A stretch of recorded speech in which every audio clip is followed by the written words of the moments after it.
Yes, indeed. It's Saturday night, so you know what it is. It's Saturday night. Shoot the breeze. I want to thank everyone who participated last week. Thanks to the few of you who posted post live stream conversations, comments to have conversations with. By the way, if you're not on the Discord, you should be. Join the Discord. Have your Shoot the Breeze topics discussed when you post them. Trigabi262 Plus tried to engage with folks who were on the panel last week.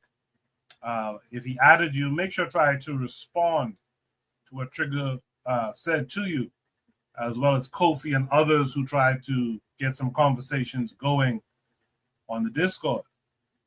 But thanks to you guys who tuned in during the show, during the live, and those who tuned in after. If you notice, the numbers for that live, pretty good, like double what we usually get. So I think certain things are working in our favor. So, shout out to us for doing that. With that said, let's talk about what we got going on tonight. Tonight, we're going to look at a lady's discussion of Black women. So a Black woman talking about Black women. We're going to ask, is this lady gaslighting Black women? We're going to talk about how the revolution is epistemic.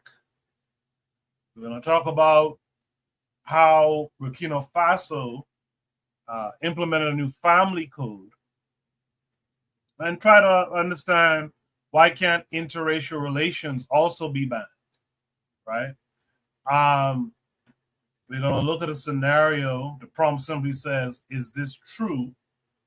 I can't remember what that prompt was, but that reminds me when you submit a prompt, I add a little context to the prompt as well. And then lastly, we're going to look at a story on the clash of worldviews. So that's what we have in store tonight. If you would like to join the panel, click the link that's pinned to the top of the chat. If you're not on the Discord, click the link that's in the description. Join the Discord today, and you can start posting your Shoot the Breeze topics as well. Shout out to War Drum in the chat. I didn't ask if anyone can hear me, but I'm guessing you can. War Drum says FBA got detained in Chicago. I was talking about Bakari earlier. He told me that a Black woman was actually killed by ICE in Chicago. So not good stuff. But remember, a lot of Black folks voted for Trump. A lot of Black folks voted the couch as well. Kamala wasn't Black enough for some of us. And I'm not one of those who really think Kamala is Black, but she would have been better, in my opinion, than Trump. But here we are. Trump is setting his people in people's houses. You know what I mean? War Drum said it correctly. The FBA did this. So shout out to them. In any event, let's start the show officially. And on the other side, I'll drop Shoot the Breeze topic number 1, as well as introduce any and all of my panelists. So please stay tuned.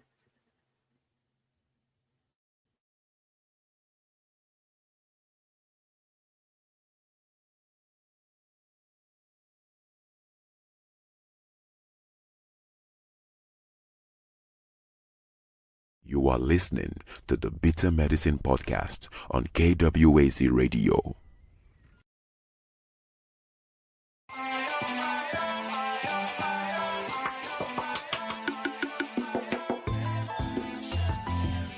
Welcome to the Bitter Medicine Podcast, where it's all about Black empowerment.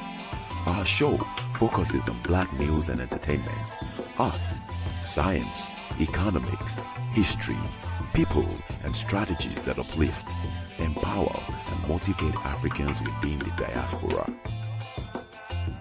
And now your host, whose favorite color is black, Goku.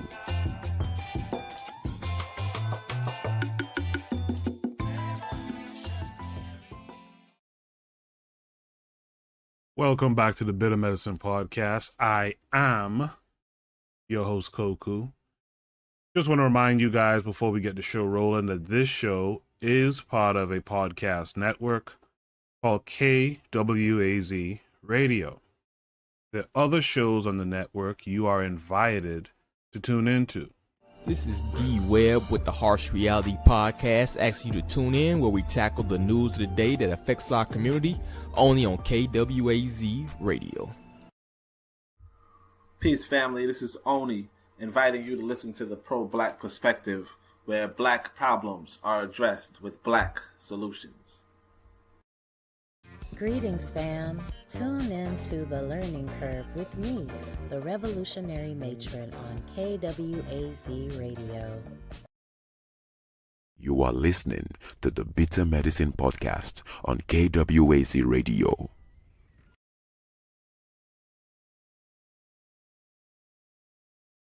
Yes, indeed. Make sure you're also tuned in to Kofi the Black Critic. He did a 2-part series this week, or basically Ask Me Anything or Ask Kofi Anything.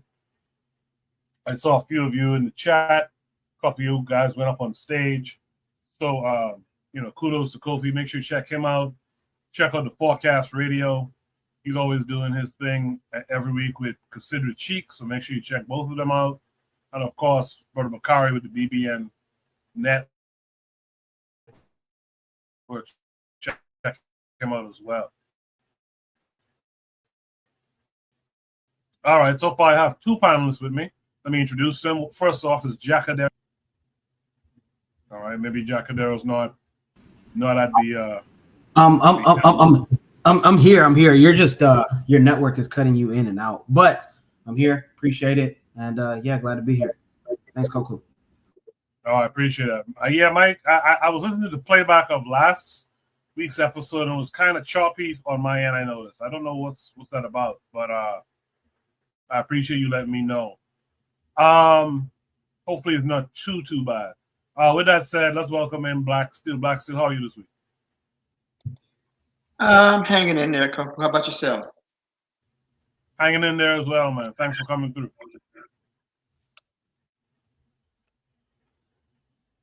With that said, we got Trigger 262 Plus in the chat. Just for a general reminder, I know he added some of you guys on the Discord to continue some commentary. If you don't mind, oblige him with your comments or replies. Shout out to the matron. The matron is still doing the work that she's doing. Make sure you guys are subscribed and tuned in to the matron as well. Without further ado, let's get this show rolling. Let me drop Shoot the Breeze topic number 1 this week. Shoot the Breeze topic number 1 says, is this lady gaslighting black women for dollars? This comes with a link that's going to take us to YouTube. Let me make sure you guys can see my screen. Yeah, my computer is running funny. But this is a short or reel. So we'll watch it. We'll watch it twice if need be, and then we'll discuss it. The sisterhood seems to need a reality check, so I guess I'll be the one to give it to you. First of all, you're not desirable. Let's start there. You have horrible attitudes, and you behave like animals.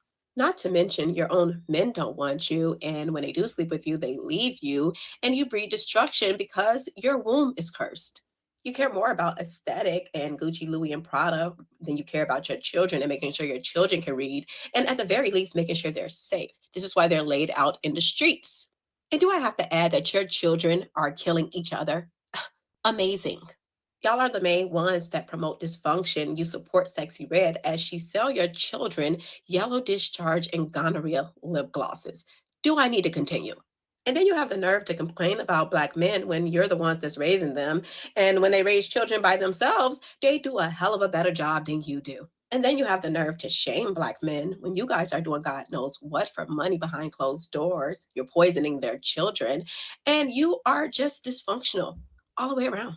And the fact that you think that your aesthetic changes your mentality is amazing.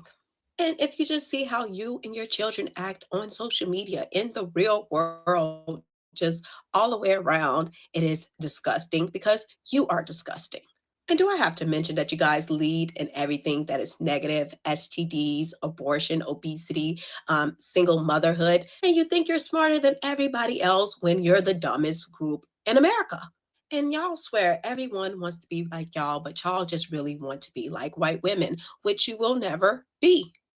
The sisterhood seems to need a reality check, so yes, I'll be the one to give it to you. First of all, you're not desirable. Let's start there. You have horrible attitudes and you behave like animals. Not to mention, your own men don't want you, and when they do sleep with you, they leave you, and you breed destruction because your womb is cursed. You care more about aesthetic and Gucci, Louis, and Prada than you care about your children and making sure your children can read, and at the very least, making sure they're safe. This is why they're laid out in the streets. And do I have to add that your children are killing each other? Amazing. Y'all are the main ones that promote dysfunction. You support Sexy Red as she sell your children yellow discharge and gonorrhea lip glosses. Do I need to continue? And then you have the nerve to complain about black men when you're the ones that's raising them. And when they raise children by themselves, they do a hell of a better job than you do. And then you have the nerve to shame black men when you guys are doing God knows what for money behind closed doors. You're poisoning their children, and you are just dysfunctional all the way around. And the fact that you think that your aesthetic changes your mentality is amazing. And if you just see how you and your children act on social media in the real world, just all the way around, it is disgusting because you are disgusting. And do I have to mention that you guys lead in everything that is negative: STDs, abortion, obesity, single motherhood, and you think you're smarter than everybody else when you're the dumbest group in America? And y'all swear everyone wants to be like y'all, but y'all just really want to be like white women, which you will never be. The sisterhood seems to need a reality.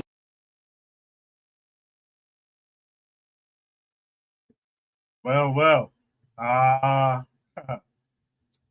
Uh, Icon Fire did not post that, by the way. As I watched it, I remembered Icon Fire from last week. Shout out to him. Icon didn't post that. But Shooter Beach Talk number one says, is this lady gaslighting black women? In the chat, our very own Black Steel said Bunny Ruckus. Black Steel, what say you to what you just saw? I don't think she's so much gaslighting. I think she's just regurgitating every anti-black woman stereotype that exists, right? Um, I don't know who pissed in her cornflakes. I don't know what white man she's trying to get with, or maybe she's trying to make a name for herself on social media, because that's how you make your big bucks, is talking badly about black people, black men and black women. So when you gaslight somebody, it's psychological uh, attempt to make somebody doubt their reality, right? That's what. Yeah. But so we know what she's doing is just, maybe she might be trying to get a check. She might be on that Candace Owens type of stuff. Um, Everything she said was a generalization or a stereotype. The idea that black women's wombs are cursed is just ridiculous when white people have the declining birth rate. So whose womb is cursed? Um, the fact that black women lead in everything negative when white men make up the majority of the murderers, the sexual predators, the pedophile, bestiality, child pornography. How much longer can we go on here? I believe it's somebody who is just regurgitating again all the negative anti-black stuff, and it's profitable to do so. If you said you talk trash about black people, not only will white people want to listen to you, but black people want to listen to you too, because we have internalized and we have a lot of self-hatred towards ourselves. I believe it was Franz Fanon who said that the oppressed is always made to feel the worst about himself. So whenever we look at the effects of our condition of being in a racist society, right? Instead of us pointing out the fact that we live in a racist society and that our conditions are manufactured, it's easier to turn around and blame the victims of racism for their own condition. And that, I mean, That's to be understood, but I don't believe this woman is trying to do anything. Her words are not helpful, right? Her idea of giving the sisterhood a reality check is really just comes down. These bitches think they're too good for somebody. Let me break them down some. So this is where she comes in with all these anti-black, hateful comments she has. So no, I think maybe gaslight is not the term, but I do believe she is just really just saying the most vile, hateful things about black women because she knows it'll get her views. And the thing is with these type of situations with social media, any type of publicity is good publicity. Even when somebody hate watches your stuff, you're still getting views, you're still getting attention, and that could very well be her goal. If you could say, "Well, all these black women have STDs," right? You're gonna get a lot of people get angry about that. You're gonna bring out the racists who say that's right. You're gonna bring the black people who say, that's not right. But she's still getting the attention to her. The algorithm is still sending her attention. That's what a lot of these things are. A lot of these things are, as the kids say, rage bait, right? This is rage bait, what she's posting right now. She wants to get people riled up, either who support her or against her, and she can get some views and things like that. That's what partially what I think it is. I think she could very well believe these things. She could very well be a diehard, you know, um, sellout, buck dancing, butter biscuit eating coon. And she could believe all these negative things about black people. And if she does, and I mean, I'm glad she said it that way. We know to avoid her, but at the same time, I don't want her to try to pull a reach back when the shit blows up in her face. So that's just, I think it's just she could be. But the internet has given everybody a voice. There were some people who really have internalized hatred of black people, and the internet makes it very easy for them to spew their nonsense. But that doesn't mean that she's gaslighting. But I do believe that she is trying to get a check. And I think this is the way to go about it. Look at the Hodge twins. They got how many subscribers? Millions of subscribers. Before Fresh and Fit got taken down. Hell, Tommy Sotomayor before he got taken down. What's the one bitch?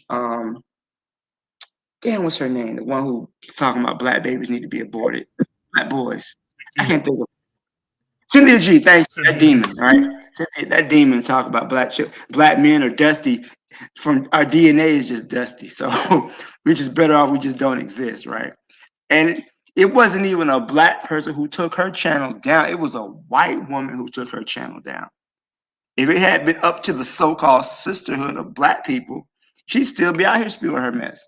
So again, I think the thing about the dollars, I think that's right on point. And I think it's a sound strategy.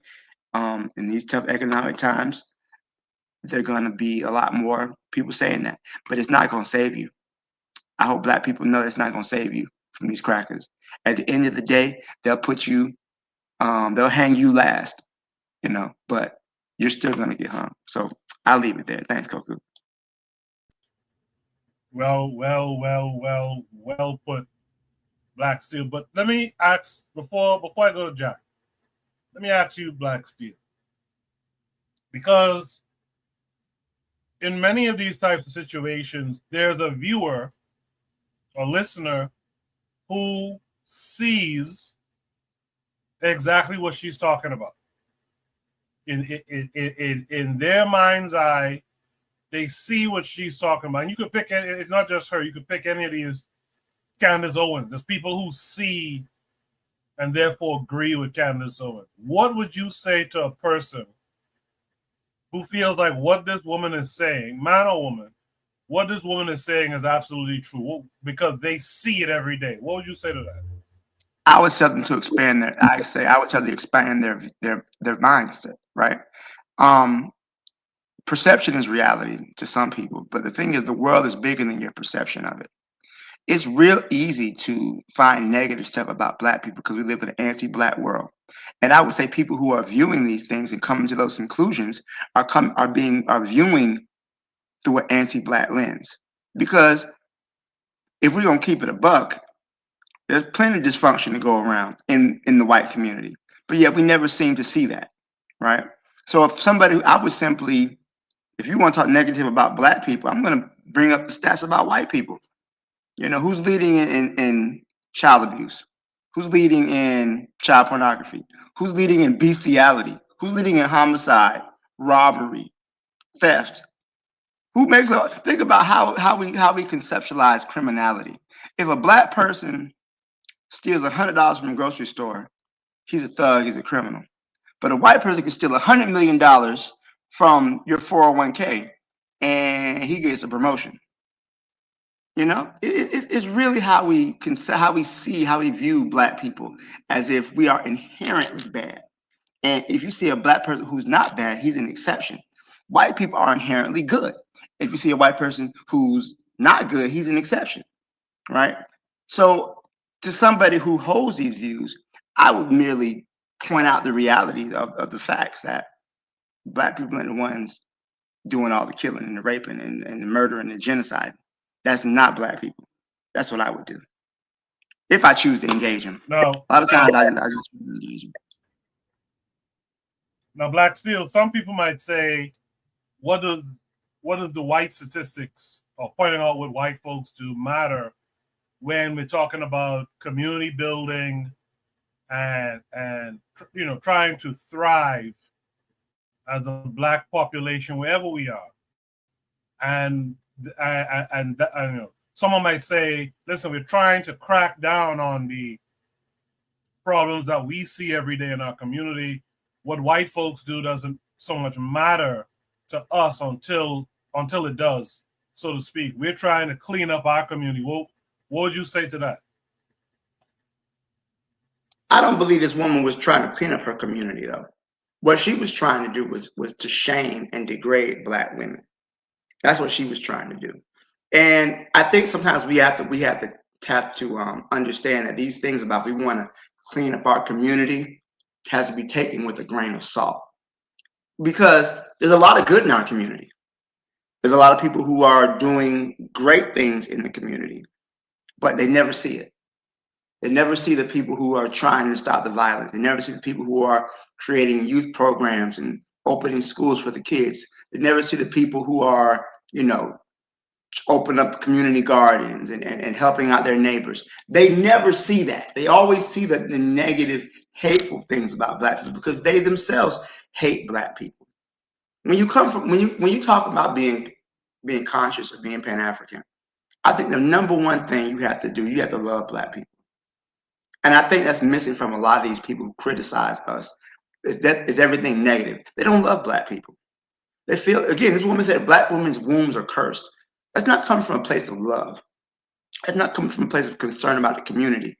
That's coming from a place, I hate y'all black niggas. That's where that's coming from. And I'm gonna remind you why you're hated. That's what this is.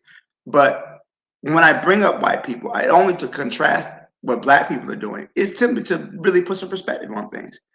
People think black people literally lead the world in everything bad. Everything. And when you point out the fact that no, we don't, then they want to say, well, we're not talking about white people. Why not? Why aren't we talking about white people? Maybe we should talk more about white people. That's what I would say. Very thorough there, Black Steel. Very thorough. I wasn't trying to grill you, by the way. I just was playing that devil's advocate. Oh, no. I appreciate that. Yeah, I've heard this conversation before where, and in particular, a lot of black conservatives like to pull that conversation of, why you focus on what white folks do? Let's focus on what we're doing, what's happening amongst ourselves. And I've heard, and there was a time when I could have actually probably said I could see some of these things because we tend to hyper focus on the negativity, like Black Steel said. We don't focus on the positive. We don't focus on the people, like Black Steel said, who are carrying out community gardens and carrying out karate workshops and all this kind of stuff, So I just wanted to ask that just to kind of flesh it out. So for those who might feel that way. That was real good, Black Steel. So with that said, let's hear what Jacadero says. By the way, shout out to Buana because he said he'll be here in 10 minutes. I don't know if he'll be on this topic in 10 minutes, but let's see what Jacadero can do. Jack, what's it? Yeah, it sucks because she's a good-looking woman. Like I low key, I was in and out of what Stop thinking with your dick. Damn. Stop thinking with your dick. I'm just saying, Jesus. but as I was watching this, I was like, man, she looked good. So it sucks that she has to have an attitude and a viewpoint like this. But and if you could get her at, what I'm saying, for research purposes, you let me know. But is she gaslighting? Absolutely. Most of the time when you find individuals like this, whether they're conservative viewpoint or hardcore Christians or whatever it is, right? You find that these people have a course to sell, a whole course. Like I'd almost guarantee that if you go to her, whether it's her Instagram or her YouTube, it's connected to some link that has a course, and it's probably, filled with nonsense, and it's probably like, for $2,000, I'll tell you to brush your teeth and make your bed every morning. This is how you're going to get a man. It's just really repetitive. Go to church on Sunday. It's like, you needed to pay $2,000, and then they always want to upsell the course. The course is followed by like a trip, like, and then it's like a boot camp, like how to get a man in 6 months or in 2 years, and then they put you through a boot camp that you pay for. The boot camp is probably $7,000, and it's to somewhere like Costa Rica. And you think like you're gonna get the education of a lifetime, but you're just filling the bank account of somebody else. So, is she gaslighting? Yeah, absolutely, she's gaslighting. She actually reminds me, Koku. I know that this is your show, but I want to share. She reminds me of this guy right here. If anybody knows who this guy is, this guy. Fucking guy. This guy. This fucking Anton Daniels. Oh my God. This guy. Black Steel, this guy. She reminds me of this guy because as much as he likes to entertain the idea that, he's making us better, he's making us smarter, he's making us more aware, all these things, it's all in bad taste. And this is the reason on why individuals like him and her do that. Here it is. Are you guys ready for it? It's because it gets views. When you talk negatively about Black people, I mean, you could apply this with like a lot of races, right? Because Indians, again, this is not me sympathizing, but I'm just stating like what I've just seen. And, Indians also get a good grunt of it. But when you insult Black people on the internet, bro, the views go up. You'll start to see a creator that you've watched, and it will always be somebody that's into personal fitness or finances, and they'll just start off personal business or finance, and that'll be their content. And then one thing in the political or socio-political atmosphere will happen, and they'll give their viewpoint, and let it be Black adjacent. They'll give their viewpoint, and all of a sudden they won't stop. All of a sudden, every other video from then on becomes a whole teardown of the Black community. And it's because it just brings views. Now, are they saying to themselves like, hey, well, I wasn't doing so good by just talking about money and talking about exercise, so let me go ahead and just harp on Black people? Maybe, but I will say that when you talk great about Black people, how often do you see that? Like just in your guys' own YouTube algorithms, Instagram algorithms, TikTok algorithms, how often is it that you guys are getting something that showcases Black people in an awesome light, or just finding somebody that says, hey, good morning, Black people. Good morning, Black woman. Good morning, Black man. I love you. I love the skin that you have. I love the full lips that you have. I love the fact that from the deep dark melanin to like the lightest brown hue, I love that about you. And all those things. It's very, at least for me, it's very, very rare. And I've built up all my algorithms to a point where I don't see any other races. But the stuff that I get is just total, it's tough. It's nonsense. So I want to say that keep in mind that the reason why Koku, you were sent this from probably somebody submitting this, is because it ended up in the algorithm, and that wasn't by accident. You know, these are topics, and again, this is not new. I think Black exploitation films of like the 70s, I believe, right? They were, you know, they were in bad taste, and I don't know if they were getting viewed or if they were getting their return back on money, nonetheless. But it was a lot of like that type of movies that moved. And then even in the comedy world, right? Like the old time comedians, Richard Pryor, you know, Eddie Murphy had that famous line about, you know, bringing a girl or dating an African girl. Eddie, why you treat me like animal? And he's like, you know, I just met you. Didn't you just come from the bush yesterday? I think is how he follows it up. You know, these type of things, it projects and just pushes that person into whatever level that they want to be at. It's sad that they decide to go along with that. But there is stuff to counter this, you know, always, whenever you can, either counter it with some good stuff or just ignore it, you know, just tell the algorithm, like, I don't want to see this stuff. But yeah, again, it sucks that, you know, she's as good looking as she is. And, you know, she has that negative stuff to say, man.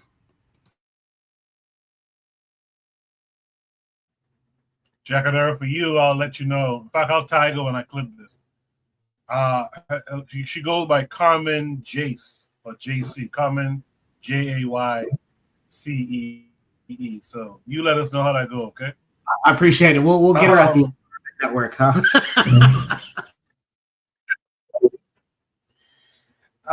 With that said, thanks, Jacadera, for that. But before I go on to Buana, who's here now, you're right.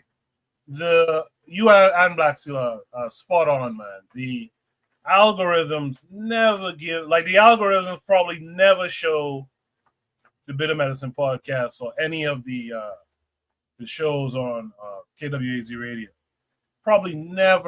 probably never come up because, you know, there's this term shadow ban, where you can find us if you look us up, but you probably won't come across one of our videos randomly on YouTube or whatever, which is also room for another conversation. Like, we got to start getting into technology a little bit heavier, and whereas we could create these algorithms ourselves. You know, I never forget, before I ever went on TikTok, I remember a guy, I think it was an Arab guy too, was talking about how, like, in China, where TikTok comes from, they don't get the nonsense, the dances and all that stuff, from what I understand. They get like science and philosophy and all that kind of stuff, but we get the nonsense, you know what I mean?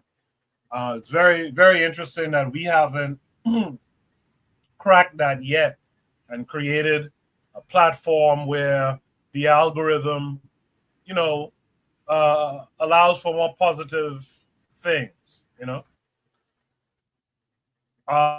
With that said, man, in the chat, KW Don 7 says there's been a lot of soft shoe cooning by Negroes since the Charlie Kirk deletion. That's interesting. Trigger Happy 262 Plus says, I do think criticism levied against Black women can happen in a better and good faith manner, just not the way she approached it. Black conservatives don't ever conserve Black traditions. Lastly, KW Don 7 said Anton Daniels bought a Tesla Cybertruck, shaking my and again, this is good. He just said it right. Whether Antoine bought it with, you know, his 9 to 5, because he is an IEIU or EX. He's into like software development or like website design. So whether that he got that from us is not the, you know, the biggest thing. The biggest thing though is that there are other creators who are making a living just off of, right? It's shock jock, right? There was a time where literally let's call him Charlemagne the Minimum, right? From the Breakfast Club. He made a living off of just being a caricature, and it got him to these levels that you see now. again, it's up to each and every one of us to say or put out these messages. Tell our younger brothers, tell our younger sisters, you don't have to entertain this stuff. This lady said blatantly, like, yo, your guys' poom poom is cursed. Are you serious? Like, come on. Like, what are we talking about? Anytime that somebody says something like that, it should immediately go off to us to be like, okay, I'm not gonna listen to you. Black Steel brought up like the Hodge twins. I used to watch their funny thing is Black Steel, I used to watch their content for exercise. And I stopped just because, you know, it got to a point where, hey, like, you've seen enough videos, you're just gonna, you know, you should be able to like get in the gym and know what you're doing now. Then years later, I see them, and now they're doing the absolute most on the internet. And it's like, how did you get to this point? How? Again, it pays though, you know, but just because it pays, it doesn't mean that it's good.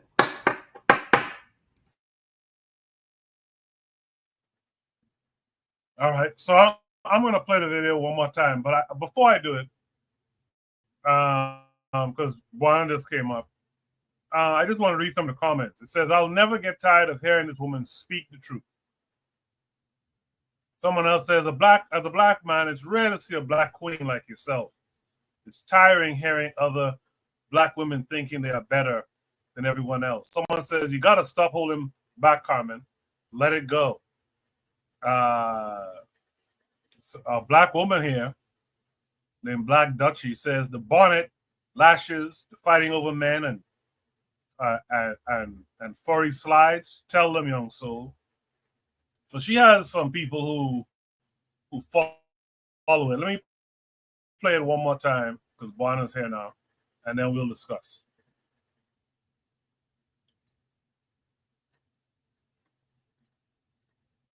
The sisterhood seems to need a reality check, so yes, I'll be the one to give it to you. First of all, you're not desirable. Let's start there. You have horrible attitudes and you behave like animals. Not to mention, your own men don't want you, and when they do sleep with you, they leave you, and you breed destruction because your womb is cursed. You care more about aesthetic and Gucci, Louis, and Prada than you care about your children and making sure your children can read, and at the very least, making sure they're safe. This is why they're laid out in the streets. And do I have to add that your children are killing each other? Amazing. Y'all are the main ones that promote dysfunction. You support Sexy Red as she sell your children yellow discharge and gonorrhea lip glosses. Do I need to continue? And then you have the nerve to complain about black men when you're the ones that's raising them.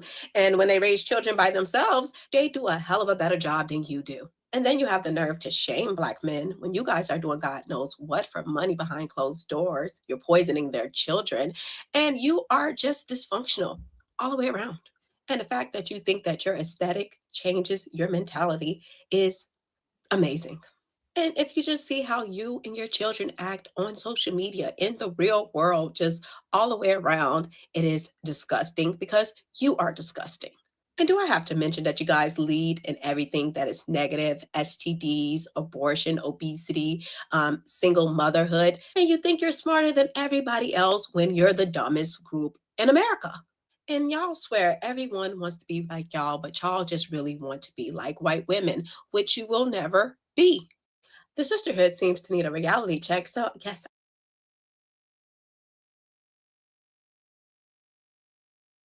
One of the questions I would like to ask Carmen is, what sets her different from the sisterhood? By the way, Daily Affirmation by Pauline says, "Good evening. I Can Fire must have heard his name called." He says, "Play the video again. I didn't hear it." What sets Carmen aside? But Juana, you've seen and heard everything everyone else had to say. What say you to all of it? First of all, how are you this week? I'm good. I'm glad to hear from y'all brothers, man. Y'all guys sound good. The reason why I put this prompt up is Jacadell is right in some of the things he say. I was listening to him, but I put the prompt up because I thought it would make a good discussion. But Jacadero and you, Koku, y'all said that it's important to understand the technology. I didn't, you know what? I didn't understand what rage baiting was. And then when I kind of like got an understanding what rage baiting was, I said, oh, this is what Tariq them must be doing. Like, because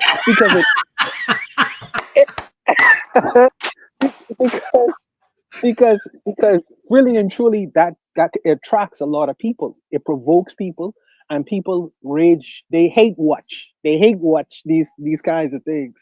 And what's the name now? The sister from the Caribbean, the black lady. I can't remember her name now. The pretty lady, very pretty lady. She's in all these political circles. Conservative woman. Wait. Candace Owens is Candace Owens. Caribbean? Well, her background, somewhere in her background, I heard that somewhere. Oh, okay. But I was saying to myself, oh, Candace Owens, this is what they doing. And it just really dawned on me. They rage bait. And that is an actual term. That is an actual term. So I say, okay, that's what these people are doing. And they get a because she's a pretty girl. She could sell her beauty, and she's selling to the conservative crowd the nonsense that she was spewing. So I say, oh, I got it now. I got it. But let me say this too. When you open your mouth, you tell the world who you are. Okay? Now, sometimes, and I can't discount people experiences. Sometimes when brothers and sisters come on this panel, we are expressing what have experienced in life. Okay? Now, maybe this woman, it's possible. Maybe because it's possible she could be sincere in what she's saying.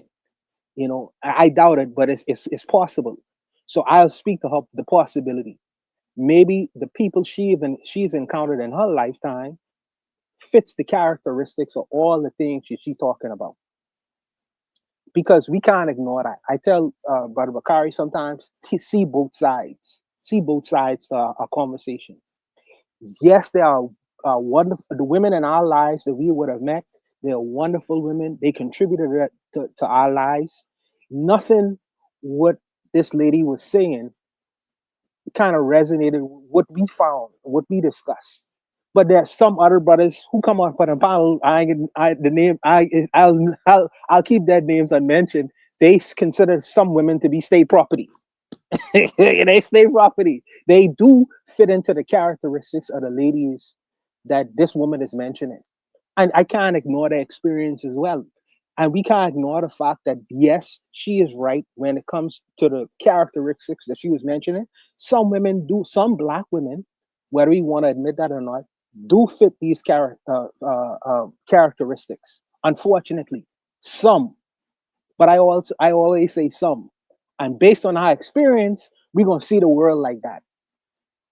Let me also say this too. Sometimes when a person opens their mouths, they project. They project, like Donald Trump. Donald Trump is tell you all the things he internalizing with himself onto other people. A lot of right-wing racists do that too. When they talk about black folks in the black community, they're really speaking about themselves, but they would never admit that because sometimes we run away from ourselves. So we basically project it onto others. But the reason why I put this on is the reason it really made me laugh. The reason I put this on is not everyone is one thing all the time. I always say this thing that black people are not a monolith. Just as you have good women, like Urzuli say, Queen Keisha's out there, just like how you have great women out there who've been commendable in their actions and their deeds and all these other things, you do have groups of women who fit these stereotypes. And we have to address both of these people if we want to have a real conversation with our community, if we want to have a real conversation. So this is the reason why sometimes I don't run away from some tough conversations, especially from some quarters, some brothers who go hard on the women. I don't run away from them conversations. In fact, I embrace them because I know if you want to be a well-rounded individual, you have to accept the good with the bad as well. But that's what I wanted to say to this point.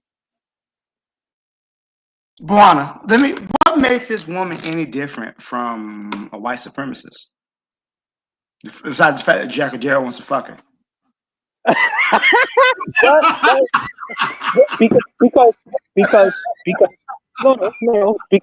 Because what she is doing, I believe, and Jack Adele believes, and I believe she's doing this specifically for money. and rage baiting.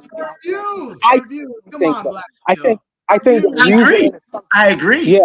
Yeah, I don't think that she really feels. I don't personally think she really feels this way, and I could be wrong. So I have to address that as well. I have to address Why that as is well. it everyone talks about, oh, she's holding black people accountable, and then it's every negative stereotype about black people? Well, y'all eat fried chicken and watermelon, and you don't take care of your kids, and your womb is. Who says their womb is cursed? Like, we It's got white horrible. women raising up school shooters and rapists, but the black woman's womb is cursed. Get the fuck out of here. Yes, but let's address it then, Black Steel. Let's address it. Let's address some of the things you say. If you Everything say, doesn't need, but here, you know what? Here's why I disagree with you. Everything okay, does need to be addressed. When you start, okay, when you come, I believe when you come as somebody in good faith, we can address that. yes, But when you're up okay. here regurgitating anti-black stereotype, I don't got to address that. Get the fuck out my face. Okay. I'm not But gonna Black Steel, debate or argue my humanity with somebody. And that's exactly what sure, she's doing. sure. But this me and you talking now. I ain't talking about her. This me and you talking. What if some of the things she is saying is factual? What if? What if? Just what if? I try to get you to make you about it. What if? I would argue are black people in the condition that we're in because of our dysfunction, or are we, or is our condition, or is dysfunction causing our condition? Which one is it, the chicken or the egg? I mean, That's the answer. No, that's the answer. That's the answer. That's a reasonable answer. And you are right. You can't debate people who try to gaslight you in bad faith. But for the brothers who like Razuli, he call us a bunch of simps. I would like him to come up. But there's, like I say, there are some people. Anyways, I'll just leave it. I'll just leave it. But I'll leave it. Hold on, Buana. Like, okay, Ozuli says that, we're some simps, right? He didn't give any names, but maybe he's talking about me, right? If this was Antoine Daniels on the screen instead of the lady, I'd still want to give Antoine Daniels a chance to also explain himself as well. Right? I'd still give him the respect just because he's black. Just off of the strength that he's black. That's what I'm doing with the sister. Just off of the strength that you're a woman, you're a black woman, you're going to speak about black women issues. Do you have a very terrible way of going at it? Absolutely. But does that make me a simp? I don't think so. Is she really good looking? Yeah, absolutely. But to say that I'm gonna take accountability away from her, no, I'm still putting her foot to the fire. If anybody can get in touch with her and bring her here, if anything, I would want to ask her, like, what This is not a dating program, my friend. This is not a dating program. No, stop. But just like any other, right? Any other person, whether it's a man or a woman, any other person with her type of viewpoints, I want them on this show and be like, hey, like, what got you to this type of thinking? Right? Like, I know we don't like to use this example, guys, because, it's a touchy one for a lot of people, but Malcolm was robbing people at some point in his life, right? Malcolm was robbing. He was in prison at some point in his life. We got to stop using Malcolm. I know. Here we go. Yeah. Malcolm's parents were Garveyites. Yeah, okay? Did that save him from going to prison? But he had the background though. He had something he could fall back on. Some of these people are coons. Their mama was a coon. Their daddy was a coon. Their grandma was a coon. Their great grandma tried to sell out Nat Turner. Some of these people, like Bakari said, we got to stop listening to these black white nationalists because they black. These people bring nothing of value. They hate being black. Now you say this, but Malcolm was, in the words of Carlos Cooks, conking his hair. So if there was anybody that was a grade A coon at that time, Carlos Cooks would have been like, bro, it's this red, Detroit Red, this guy right here from Omaha, Nebraska. It's this guy. So I'm saying, do we not give people chances? When did we become such a people that we're like, you know what? Throw out the baby with the bathwater, all in by itself. Black people are under attack, man. We are living through a renaissance of white supremacist nationalism. We do not have the time. It's too late in the day to be trying to convince people. So, hello, everyone. It's too late in the day. I'm sorry. If you haven't figured it out yet, go What did Dr. John Henry Clark say? If you go over there, you stay over there. You hate black people so much, go live over with white people, see how they treat you. So hello everyone. Is it okay for me to jump in? Just give me a second. I like to introduce people before they just jump in. But course. real quick, before I go to Aiken, let me just say that we do need to critique. Someone gotta close their mic. We do need to critique and hold our people accountable with his bad behavior. Though my question is, and I'm not looking for an immediate answer, but my question is, when do we do that? When is it okay? Because sometimes, I'll be honest with you guys, when we have these panels, sometimes it seems like it's never okay, especially when it's black women, to critique, to criticize, etc. So I just want to know, when do we do that? With that said, let's welcome an Aiken Fire this week. Aiken Fire, how are you this week? Of course, man. Hello everyone. Respect to the host. Can you hear me? Loud and clear. Yes, sir. Go ahead. Oh yeah. Okay. Respect to everyone. I disagree with a whole lot of people on the panel. This lady is, of course, a bit disrespectful, but she is right. And then the thing with black people thin-skinned behavior is, when did tough love is not love? When since tough love is not love? You feel me? And then hold on. Are you a friend if your friend is going astray and you don't say nothing? Are you a friend? Huh? And sometimes don't your friend need some tough love? Like hold on, don't be no good for nothing and you acting good for nothing and all that. It's a little rough, but there it is. You're not being a hypocrite. Now, seeing black women going down the drain, you feel me? And everybody pandering and don't want to tell her the offensive behavior that she's displaying is wrong, and it's wrong to her. She don't have nothing to thank you for after you let her go astray. You feel me? What I say is, of course, sometimes you have to be a little you have to have some discretion. You feel me? But when people is arrogant, sometimes you got to be blunt, and sometimes their arrogance is going to overrule how you gonna say anything to them, and sometimes you have to just loudly display it. And even if they wanna get mad or whatever, you say it. That mean they cannot say you never said it. You feel me? Not because they arrogant. That means they gonna stop you from talking. And some way in the future, those words might reconnect. But people got to hear that you are being dysfunctional. You feel me? Just like this lady is saying that she of course, black woman's womb is not cursed. You feel me? But if she keep producing bad stuff, it's like this. Christianity and white people have voodoo on us. Christianity is a main entity in the voodoo. You feel me? So what happened is we are in a trance.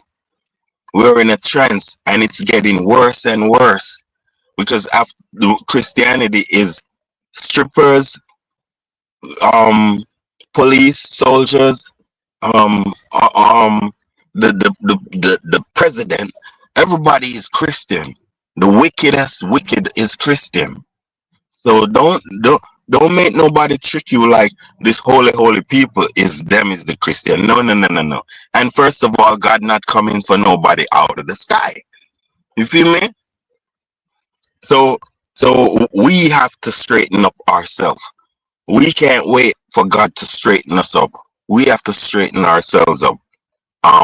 So that's one of the main things I'm be saying. I disagree with the dudes being offensive and saying that the lady is like a black people hater. No. This is love. I think she's showing abundant love right now. You feel me? And then why people criticize the black man all the time, and feel free to criticize the black man about stuff, all type of stuff, and then in all type of ways, whether derogatory or intelligently, but everybody's offended about criticizing the black woman. She's getting away with keeping us colonized, and if we don't pay her attention, she's gonna destroy us all. We have to make sure she's learned in black consciousness culture, so she's proud of her hair and she display it everywhere, so she's proud of her skin and she don't want to change it in any way, and she's proud of her race, so she don't be going around in every other race is bad. You feel me? All these things is to be addressed, and these things she can do it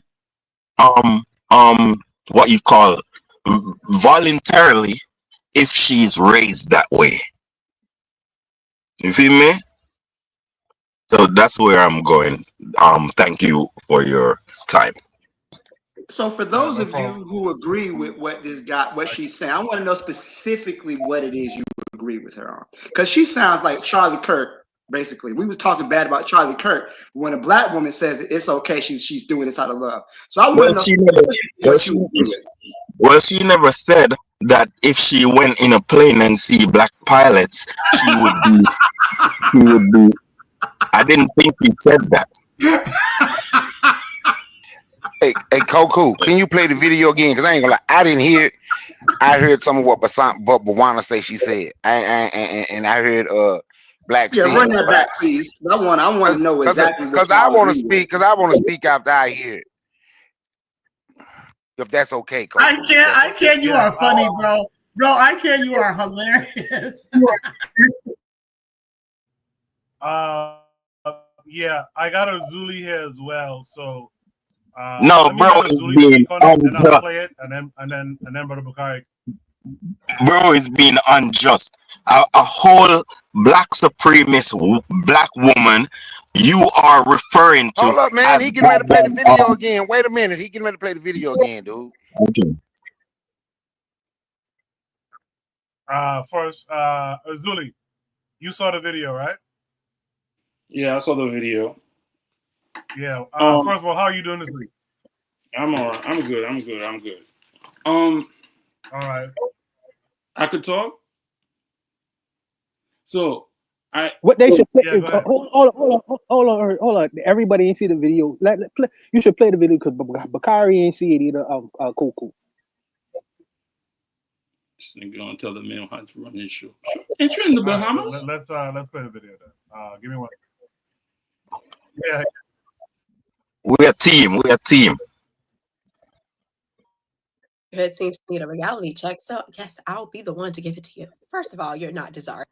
The sisterhood seems to need a reality check, so yes, I'll be the one to give it to you. First of all, you're not desirable. Let's start there. You have horrible attitudes and you behave like animals. Not to mention your own men don't want you, and when they do sleep with you, they leave you, and you breed destruction because your womb is cursed. You care more about aesthetic and Gucci, Louis, and Prada than you care about your children and making sure your children can read, and at the very least, making sure they're safe. This is why they're laid out in the streets. And do I have to add that your children are killing each other? Amazing. Y'all are the main ones that promote dysfunction. You support Sexy Red as she sell your children yellow discharge and gonorrhea lip glosses. Do I need to continue? And then you have the nerve to complain about Black men when you're the ones that's raising them. And when they raise children by themselves, they do a hell of a better job than you do. And then you have the nerve to shame Black men when you guys are doing God knows what for money behind closed doors. You're poisoning their children. And you are just dysfunctional all the way around. And the fact that you think that your aesthetic changes your mentality is amazing. And if you just see how you and your children act on social media, in the real world, just all the way around, it is disgusting because you are disgusting.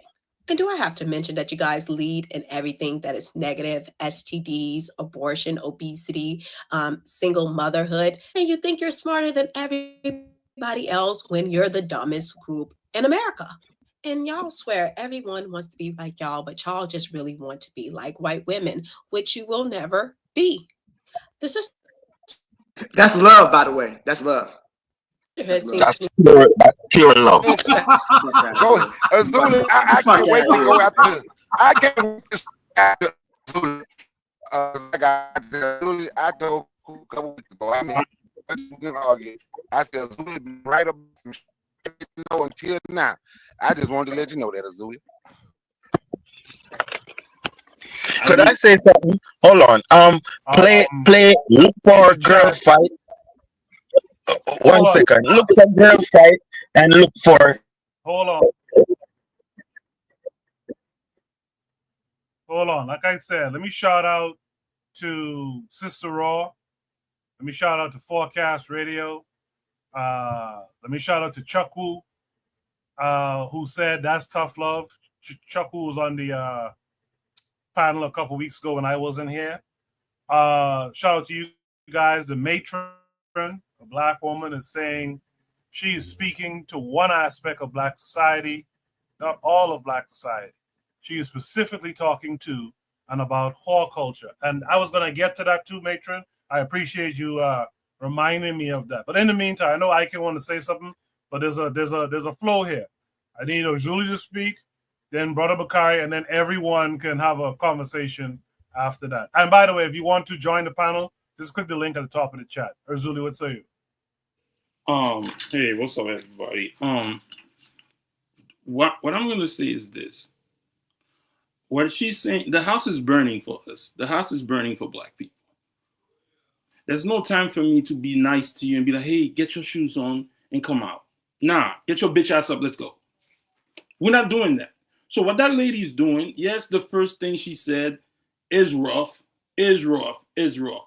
My issue with that is, if she didn't say that on YouTube and she said it in a room of Black people only, all these same people on here saying that she's wrong would have said the same thing. So this young lady right now, I think she's a conservative. I see some of her shows from time to time. Whatever she's just, I disagree with what the matron said, that she's talking to only one demographic, because they got doctors, Black women, they got lawyers, Black women, who support all that bullshit she's talking about.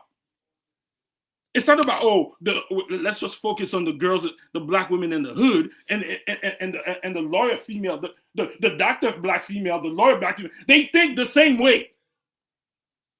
No, I'm not gonna say all Black women or more, but I'm saying that a good majority of them do. And the brother said something, just because that lady, somebody criticizing you for your faults, is not hatred.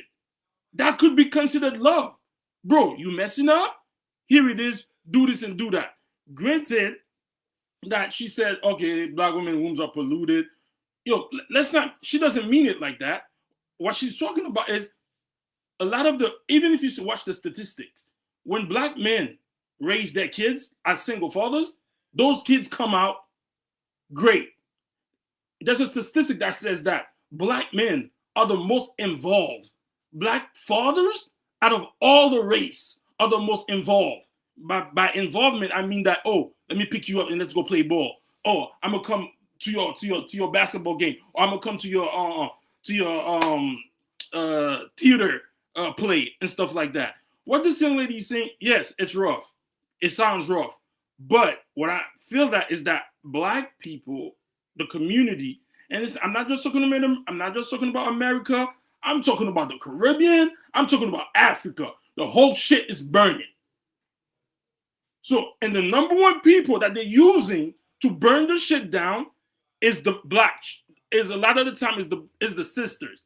Because they're making the sisters go into their ego. When you go into your ego, you think everything is about you. You don't look at it as a team.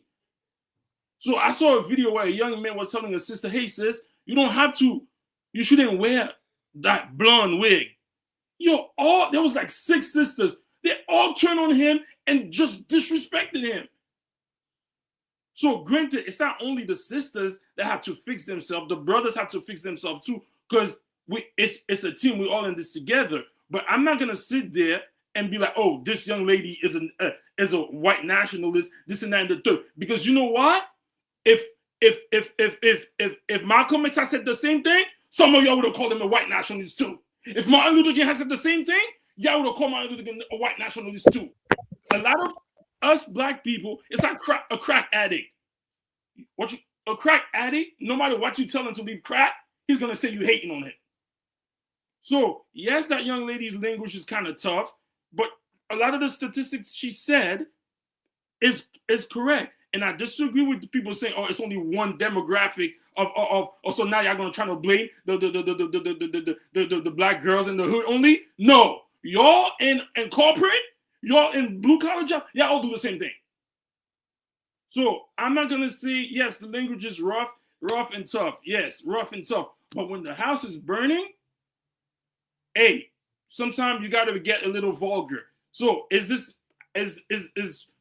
should you have it like in the 1950s, prior to the 1950s, 1920s, 30s, yo, black people were getting married at a 90% clip. So for that young lady, based on what she said, she's trying to tell you that we could go back to that. We could go back to that. And a lot of things we celebrate, first of all, the music is trash. A lot of the thing that we watch and people are gonna say, oh, all the races do the same thing. I get it, but also there's a way that music interact with black people might be different from other people. Yo, first of all, a lot of us, and I'm not just gonna say label the sisters, but a lot of the community, they love that BS type sexualization drug music. This is what she's talking about. So maybe she's a little rough on the ladies, but like the brother said earlier, for black men, they come for us all the time. Or you're not providing, you're a deadbeat, you this and that and that. So somebody holding a woman accountable, not she's a white nationalist? Oh, that's it, man. That's all I have to say. Hey, you ain't got to introduce me because you told me I was going there, Yeah, Coco. Thank you. Yeah. Thank you, Coco. What I heard, I agree with what Black Steel said. I find black men that have a problem with black women. That woman is talking about one demographic of women. And for someone to try to act like that it's all black women, they have a problem with their mother. And I don't give a damn who get mad when I say it. They have a problem with the way they were raised. Oh, black men this, black men that. They want to make it they are trying to make it a black man versus black woman contest. Icon 5, that's what they always do. He got a problem with women, with black women. So when they sit up here and they go to the black man is more involved, you can find that written somewhere. But my lady got a 7-year-old daughter who called me daddy because she have no idea what her daddy looked like. So when we sit here and say this stuff, and we're gonna try the black doctors, the black lawyers, they all do the same thing. I'm not saying there ain't no black doctor or a black lawyer that do that. That's not what I'm saying. But to try to act like all the black women doctors and all the black women lawyers is like what this funk ass skank is saying on this video. And I don't give a damn. Don't know black. See, Jackadero must be desperate as hell. Because anybody who can listen to this black woman and want to hold a conversation with them, something is wrong. Anybody who thinks this woman should be invited in spaces to hold a conversation with black people with that nonsense she just said. That's not, oh, she was criticized. That's all she did. Wasn't critical. She said that she called black women animals. She told black women they're not desirable. I guess she's something else. So she's an animal. She's not desirable to only Jackadero. But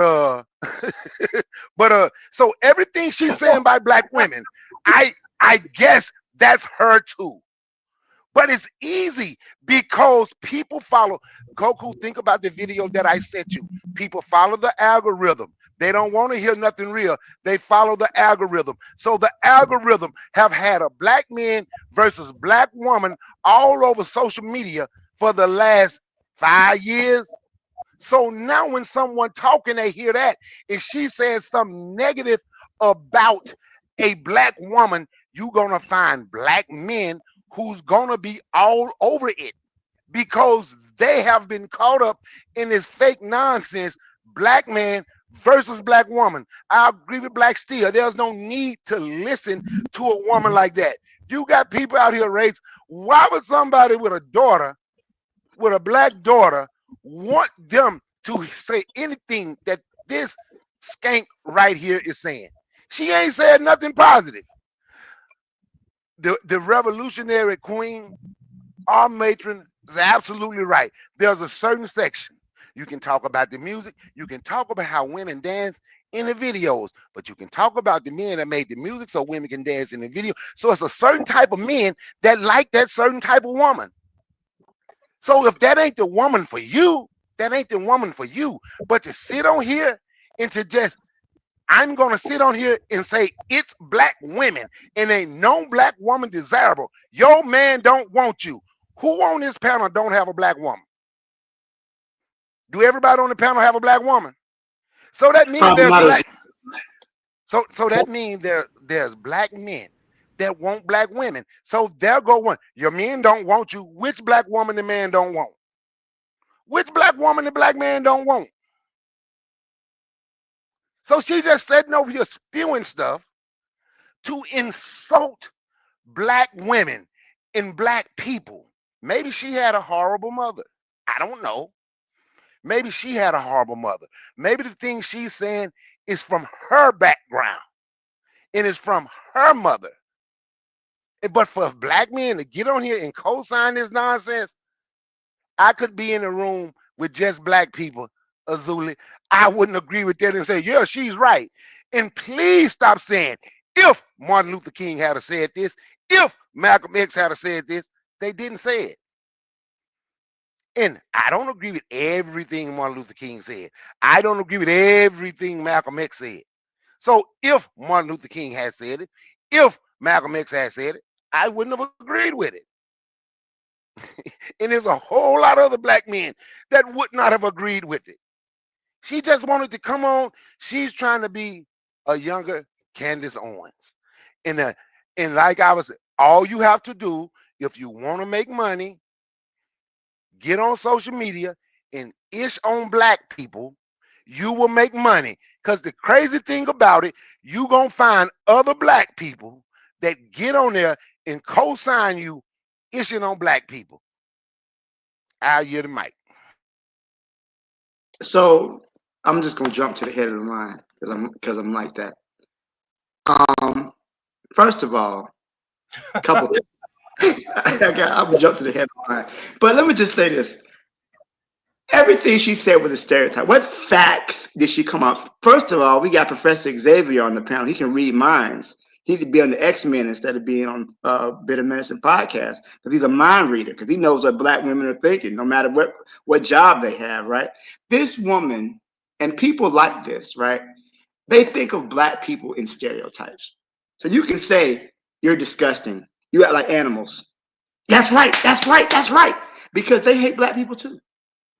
You can't listen to somebody sit there and say black women are like animals, and you have a black mother, a black sister, a black daughter, a black niece, and say, "Oh, you're disgusting. Your man don't want you."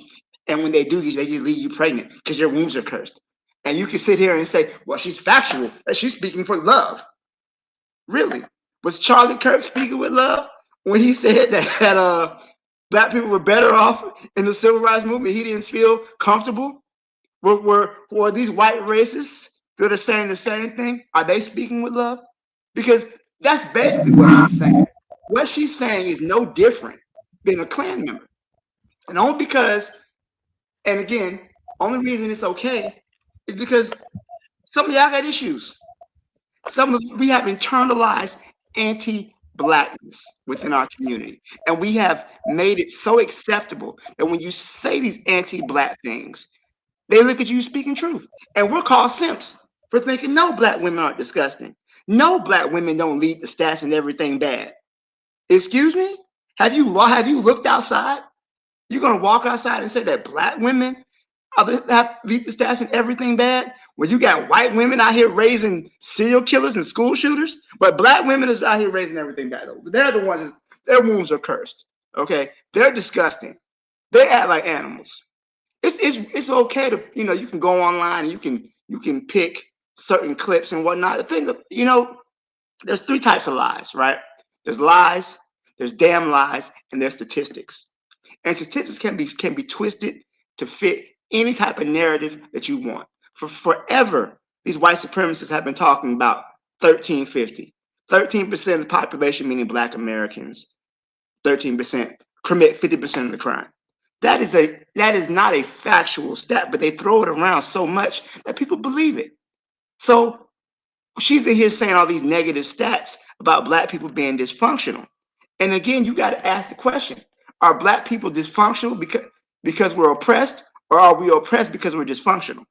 You know, we want to try to sit up and try to put the blame on black people's condition, on black people's behavior, when black people are very much have been oppressed. We've been institutionalized, and you cannot sit up here and look at our behavior as separate from our oppression. When you have 400 years, or not even longer, you want to sit up here and say these things about black people like we're just white people, we're just mind our own business and we're just dysfunctional because we're just dysfunctional. You don't apply no nuance or nothing to it. It's bullshit. So I've said all I want to on this topic. I know I'm not going to change any minds. People feel how they feel, but I've said all I had to say. Let me thank for that, Black Steel. Let me get in Chuck Wu, and then after Chuck Wu, we can have a free for all discussion for a couple of minutes on it. Chuck Wu, how are you this week? Salute. Thanks for having me up. Shout out to the Yes, panel. sir. Shout out to the chat. Can you hear me okay? Yes, sir. Yes, sir. Loud Right. and clear. Go ahead. There's several different things happening here. So there is no unified Black community with unified interests. Black people really are not a monolith. There's at least 5 different Black communities. Ever since desegregation, the Black community has splintered into at least 5 different groups. You have the like the wealthy elite Blacks, your millionaires, your billionaires, your Beyoncé's, your LeBrons, your business owners. Um, you have your middle class Blacks, which is like, you know, 50, more than 50% or 60% of Black people. You have a large minority of Black people who are, you know, underemployed, who are in poverty. And there's a lot of dysfunction in this group of Black people. I think that's who she's addressing. I don't think she's addressing everybody. I think she's addressing a very dysfunctional group of people who have, children out of wedlock, who have, a high rate of gang activity in their families, drug abuse. We'll get to that later. And then there's biracial Blacks. There's Blacks who have one Black parent, one white parent, one Black parent, one Hispanic parent, and then there's Black immigrants. I fall into that category. So this idea that Black people have a single culture and are plugged into the same culture and have the same religious beliefs is a mistake. So when I hear her, it's easy for me to hear that this is a Christian conservative. She's an evangelical Christian. So she's coming from a place of religious conservatism. That's what she's speaking about. She's talking about a very evangelical view of morality and of how women are supposed to carry themselves. And she's applying this view on the underclass. She's really talking about the Black underclass. So this is a class issue and a religious issue that I see that she's describing. And, you know, there are variations in how people conduct their affairs. And nobody is above criticism.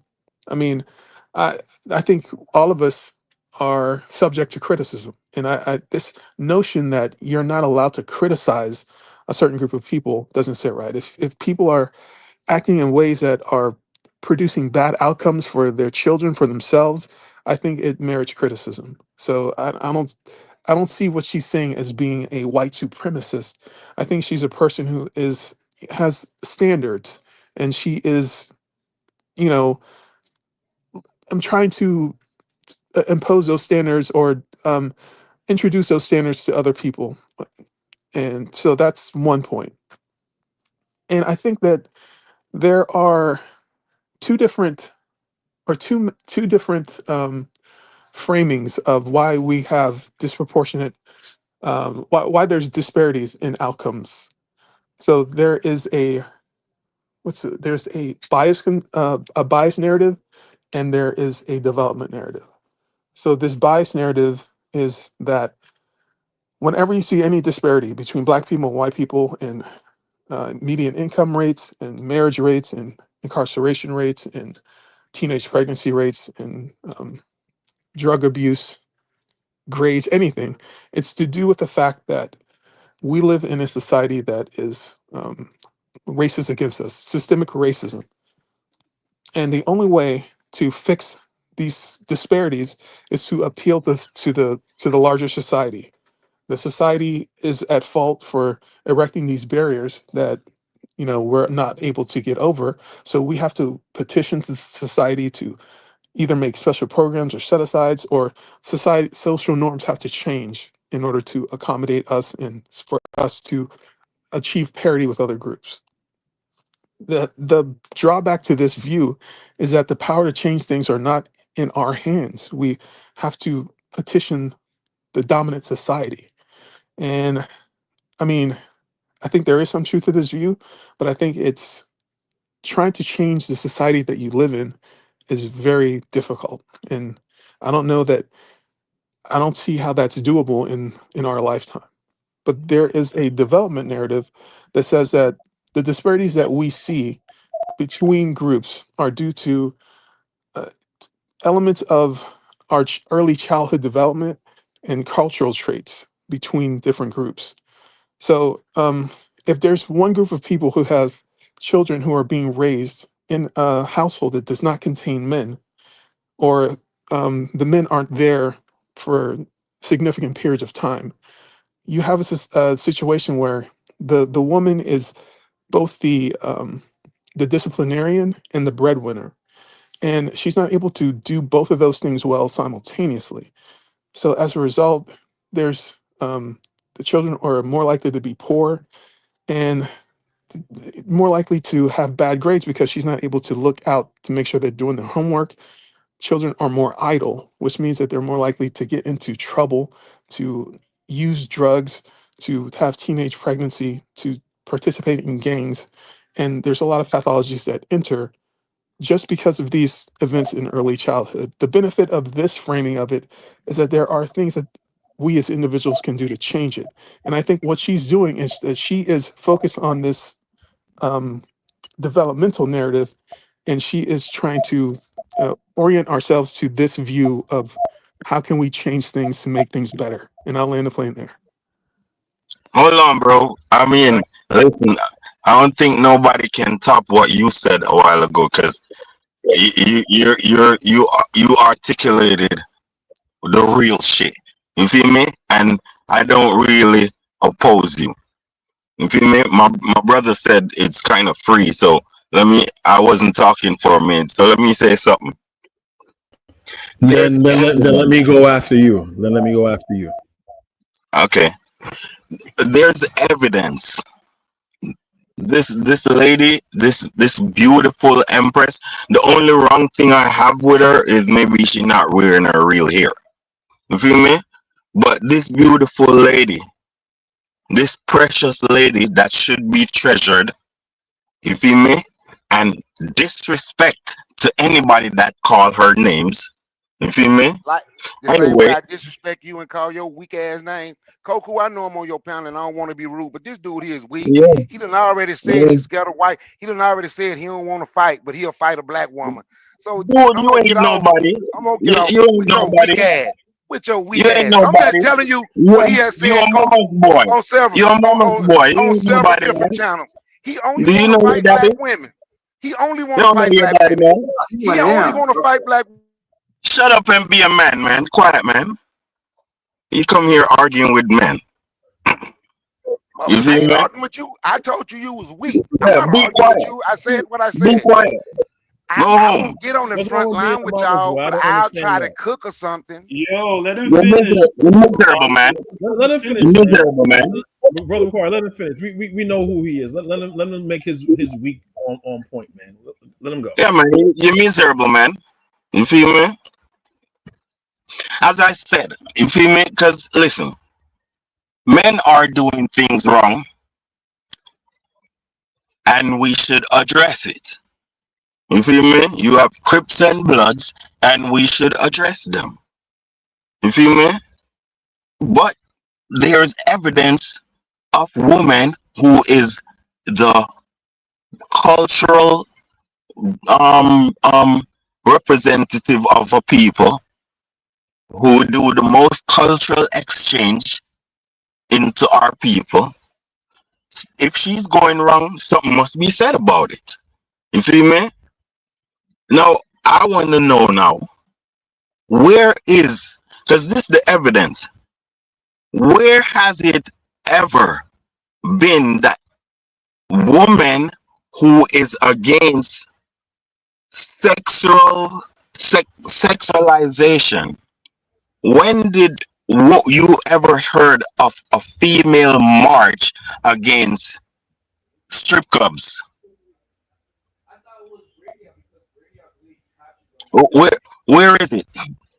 It's sexualizing the woman, and it's objectifying the woman. So why isn't there a woman coalition? So are you saying there's more women that objectify women than men objectifying women? Is that what you're trying to say? No. I'm saying that women are so deep in corruption that they want to be objectified. They are in a zone where they think it's more money to be objectified. Women control are in charge of advertising, marketing, and media, is what you're telling me, that this is what they want. It's not something that men are doing. Yeah, women control marketing and all that. That's bullshit. You feel me? That's bullshit. This is what I'm saying. This is what I'm saying. Women have a mind of their own. You feel me? You have women who cannot be homos, and they all over pro homo shit. You feel me? So they're making those decisions. Now, where is the who allows them space? Okay, good. So who allows those particular type of women to go on media platforms? Other women or men that own those media platforms that have those particular type of women? So hold on. So I'm saying this, right? Where the women have power over their actions. Where is the anti-strip club coalition from women, where they go march against strip clubs? I agree. Why you got a problem with titties, man? Huh? So this is what you're doing. You admit that men control the media, but you're not going to hold the men that's displaying these dysfunctional women. You're going to blame the women. You see how see how cowardly that sounds? But you gotta eat it. It's something thrown, or something is thrown to you. You gotta eat it. No, you don't. You just said women have to make decisions, just like how men have to make decisions. So that is probably like 90%, if not higher, of men that's making these spaces for these particular type of women to show black women like that. You can't be stupid enough. I'm trying to be nice to you. You have to be smarter than what you are right now to say, well, that's a representation of all black women. Only a fucking idiot would think that. I think it comes down to individual decisions. It's not society that's making women generalizations that I don't get. Right. I think we should bring into individualism. If you think one group of you think one group of any person is representation of all those people, you're just a fucking moron if anybody thinks that. How about not being disrespectful, because you can get back disrespectful. I am trying. So like you better try or go. You better try or go disrespect your. Hold on, man. You better try being respectful or disrespect your bitch ass children. One person to say this one person or thing represents groups of people, of thousands of people. I can say someone with you from wherever you from. Oh, they all are misogynistic. In my personal view, do you know what we're dealing with? Do you know what we're dealing with here? We're dealing with a culture war issue. This is a culture war issue, and whatever culture It's a that culture you war are issue plugged between into. white people and black people. It shouldn't be a No, culture no, war issue I wouldn't say what black people and white black people. fighting each other. White people don't go out there. There's no. Let me Black know people a are white not a monolith. podcaster. Let me know there's a white podcaster out Hold there on, saying, hold on, white hold on. men need to stop fucking dogs and stop Hold being on. child molesters, and the white population is going down. Bro, Hey, what's you up white with the women, big mouth and the no one's long doing breath? that. White people What's aren't up with doing the big mouth and the long wind? What's up with the big mouth and the long wind? What's up, man? Anyway, there's no white women doing Give people a break, man. Your voice sound like a girl. Your voice sound like a girl. So now We don't want to hear your voice. Your voice have tweak in it. What happened, man? What happened to you? Why you because you're a fucking man? weak ass bitch ass nigga. So you're a bitch ass nigga in real life. We have differences of opinion. We don't have to insult each other. We can disagree without insulting each other. Your voice sound cute. Gentlemen, we got to disagree without insulting each other. All right, fucking black women. Now you want white black men. Nigga, get the fuck up out of here. Talk, man. That people talk. The black woman have a whole dysfunctional army to defend her. Dysfunctional army. We should have an order in where people speak so that nobody's let interrupting. him finish and then you talk, brothers. We can't hear it when y'all all screaming. Yeah, one at a time. One mic. Go ahead. Yeah, I thought I was talking. I thought I was talking. I thought I was the one who was talking. I can. Let's not have any unpleasantries right now. You're being a little long-winded. I know Kofi was cutting you off because you were supposed to get your talk, and then Kofi went next. But Kofi was cutting in. It's okay. But just be mindful that there's about 10 of us on this panel, and I'm only hearing from about 2 people who are talking over one another. We got MG2 here as well. So let me break the noise. Let me get MG2 in, and I'm only going to give this about 5 more minutes after MG2, and then we're going to move on to the next topic. Okay? MG2, how are you this week? Always good. Always good to hear you. I broke in, I guess, at the middle of a spirited conversation, no doubt. You have quite a way with words, MG2. Yo, what's up, MG2? It's quite active, and a lot of adjectives. Actually, a lot of ad hominem makes great adjectives once in a while. One of the things that I kind of tend to like, I guess being my age, I'm getting old. In the midst of, you've got Chicago under siege, you've got Burkina Faso, Mali, and Niger under siege. And I find it quite remarkable, extremely remarkable that issues of social, i.e., what women have done in strip clubs and other things, take precedence. It's just kind of remarkable. I might be wrong, but maybe that's a priority that maybe we should focus on. I don't think so. I think there are other priorities out there. But anyways, there's something when I hear men, or males, excuse me, not men, actually say this, putting responsibility on women's actions totally on women. Not saying that this is the case. I've seen that happen before, maybe not here. But I've seen where, whether it's strip clubs or anything else, most men in the societies are responsible because as a man, it is my job to fix the problem. Then maybe not other folks, but I'm just telling my own opinion that if I find something wrong, I cannot place the blame on those I'm supposed to protect, nurture, love, the ones I'm supposed to educate, which are women. I look at like in animal nature, you see the gorilla, the main silverback is in charge of the troop. If something happens, he's the one who's gonna, the buck stops with him. Now, I've noticed this quite, it's quite evident, and it happens quite often in the quote unquote Black community where there are no silverbacks because clearly the buck is not stopping at them. Okay, so if there is an issue with women and whatnot, and this is my own personal opinion, because I had to protect my sisters, my mom, my daughter. I have to do that.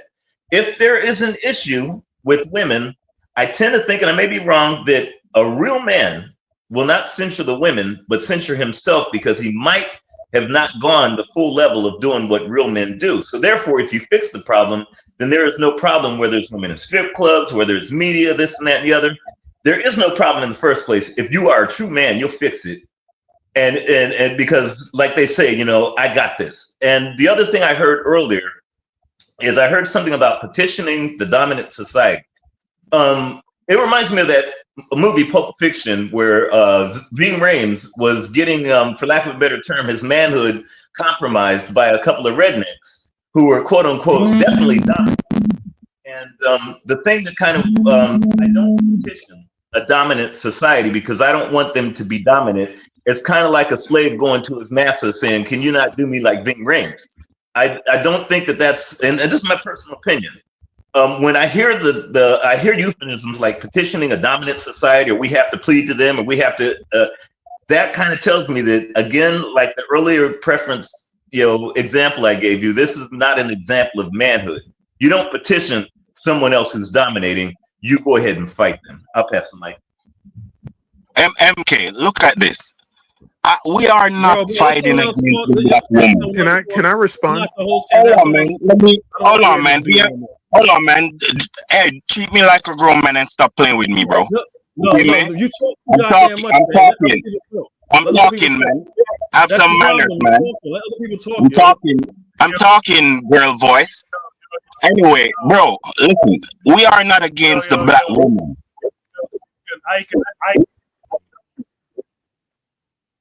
Chuck, will go ahead. Right. This will be very fast. So 2 things. He mentioned that he wanted to put the responsibility on women's actions onto men. Right. This is what I heard him say. Right. But you have to understand that responsibility and authority are linked. I cannot be responsible for something I have no authority over. And so, for instance, I'm married. And you know, I have a wife and I have children and I have an extended family. I'm only responsible over what happens in my household. I decide. I'm responsible for the outcomes of what happens in my household. I'm not responsible for the outcomes of what happens in somebody else's household. I have no authority there. So you cannot transfer a responsibility to other people without also transferring authority. So understand 2 things. Authority and responsibility are linked. When you have an authority, you have to have an equal measure of responsibility and vice versa. So this notion that you can, if women over here are acting badly, the men can somehow just are responsible for it. No, you're only responsible for something you have control over. So, I mean, I think husbands have a measure of responsibility over their wives and their children, but you don't have. I don't have any responsibility over what single mothers are doing, who are unknown to me. So let's put that there. Put a pin in that. Does that and then go for there's the something Black else. Panthers as well? Did that go for the Black Panthers, Robert F. Williams, or Nation of Islam? I just wondered if that case mattered as well. I was going to ask that too. That's a different thing. But let me land my plane. There's one more thing I wanted. You're shifting my focus. I'm almost done. There was something else you said about, what was it? Something to do with petitioning the dominant society. So when you say that I'm a baby daddy because of society, what you're saying is, or I have a criminal record because of society, or I'm a gang member because of society, or something that, you know, my actions are not my responsibility. They're the reactions of society. They're the responsibility of society. What you're doing is that you're transferring the responsibility away from yourself towards something outside yourself. You cannot control something outside yourself. If you're transferring responsibility outside yourself, you are giving control over to that thing. So I'm in agreement. I think if you believe that your destiny is determined by the government, by broad systemic racism, then you are transferring systemic racism exists, right? But there's ways to move that you can still have a good outcome. So whatever you transfer your responsibility to, that is what has authority over you. The same principle applies. So if it's society is the reason why you have a bad outcome, then you are an automaton controlled by society. So choose wisely, because if you think that you are where you are because of the dominant society, you're really essentially just saying that you're a white supremacist who believes that white people control you. And I'll land the plane there. Let me Are say you a something right quick. conservative? Let me Are you say a something right quick. conservative? Hold on. Right I quick. got one question. Are you a conservative? Would you align more with conservative views? I would say I That's lean. my brother Chuck. I'll let my brother Chuck speak for himself. I'm sorry. Go ahead, I Chuck. lean. I'd say He's I lean blacker. more conservative. I lean He's conservative. blacker. He No, took up no. for I'm not. Charlie. I'm not He MAGA. was I'm not taking. Republican. He I took lean up for Charlie conservative. KKK. He took up for Charlie KKK Kirk. But I try to help you, my brother. I try to help you, my brother. Chuck, I try to help you, my brother. He took up for Charlie KKK Kirk. But anyway, I'm not for celebrating people's murder. All, I don't all celebrate I murder. know, I got you. But all when I we know, say, I'm never on the side of the homos. when we say when we say other people is not our responsibility because I'm not married to them or it's not my child, that's why, that's a big part of the reason we're in this position that we in Agreed. now. And when You don't you think hear as a people community. and when I hear people laugh, talk negative of what people did in the 50s and 60s, oh, all they did was march. No, they looked out for one another. They looked out for the community. And when Amen. I say the things that I say, just because I happen to be raised and had to do this stuff coming up. So now I've been in it since I'm 53 years old. I took a few years off, but I've been doing this my whole life. So yes, when I see a black woman, can I say something to her? Yes, but I'm not gonna sit out here and act like I'm not gonna sit out here and every black woman do what this woman said, or these black people is not my responsibility. You're right. They might not be yours, but it's this young lady right now who can pick up the phone. She's 22 years old. She called because you know what? She wanted a different career and she's looking to have ownership. And she said, and she spoke to me, and I told her, you can do this, this, this, and this. She wants trucks. So she went and got her CDL. And I've been showing her, and I'm taking her down the road. She's not my child, but I'm responsible because when these young people talk to me and they tell me some of the things that they want to do, and I have the knowledge to help them, I'm going to accept that responsibility and give it to them and give them my number, and they can pick up the phone and they can call me and we can hold a conversation. What is it you need? How can I help? Well, what about this? But see, but this is why we don't have no protection now. This is why we don't. This is why we can't pick up the phone and call 10,000 people and say, you know what? We need to go see them ICE people that killed that black woman in Chicago today. This is why, because we don't want to accept responsibility for one another. We want to figure out a way to talk negative. I'm talking about black men now, want to figure out a way to talk negative about black women and fight them because we are stronger. And I'm going to go real. I can even speak go real. But then you have it black. I just, because but then when it's very dangerous in this time. It's very dangerous to be talking about individuality. That's very, very dangerous. Exactly. People you got people moving as community. And And you talking about I got mine, you get yours. Yeah, That's you're not crazy. reading the room, buddy. You're not reading. They're gonna put you on that truck too. Believe it. Yo, like, can I say something real quick? So, yo, yeah, Azuli, I'm gonna give you Azuli, just give me a second. I'll give you a second. I find you guys like talking over me for some damn reason on the panel. When I'm talking, please don't talk over me, dog. All I wanted to say is this. I like where the conversation has gone to, in that it is room to criticize both men and women, because we're not working as individuals, we're a community.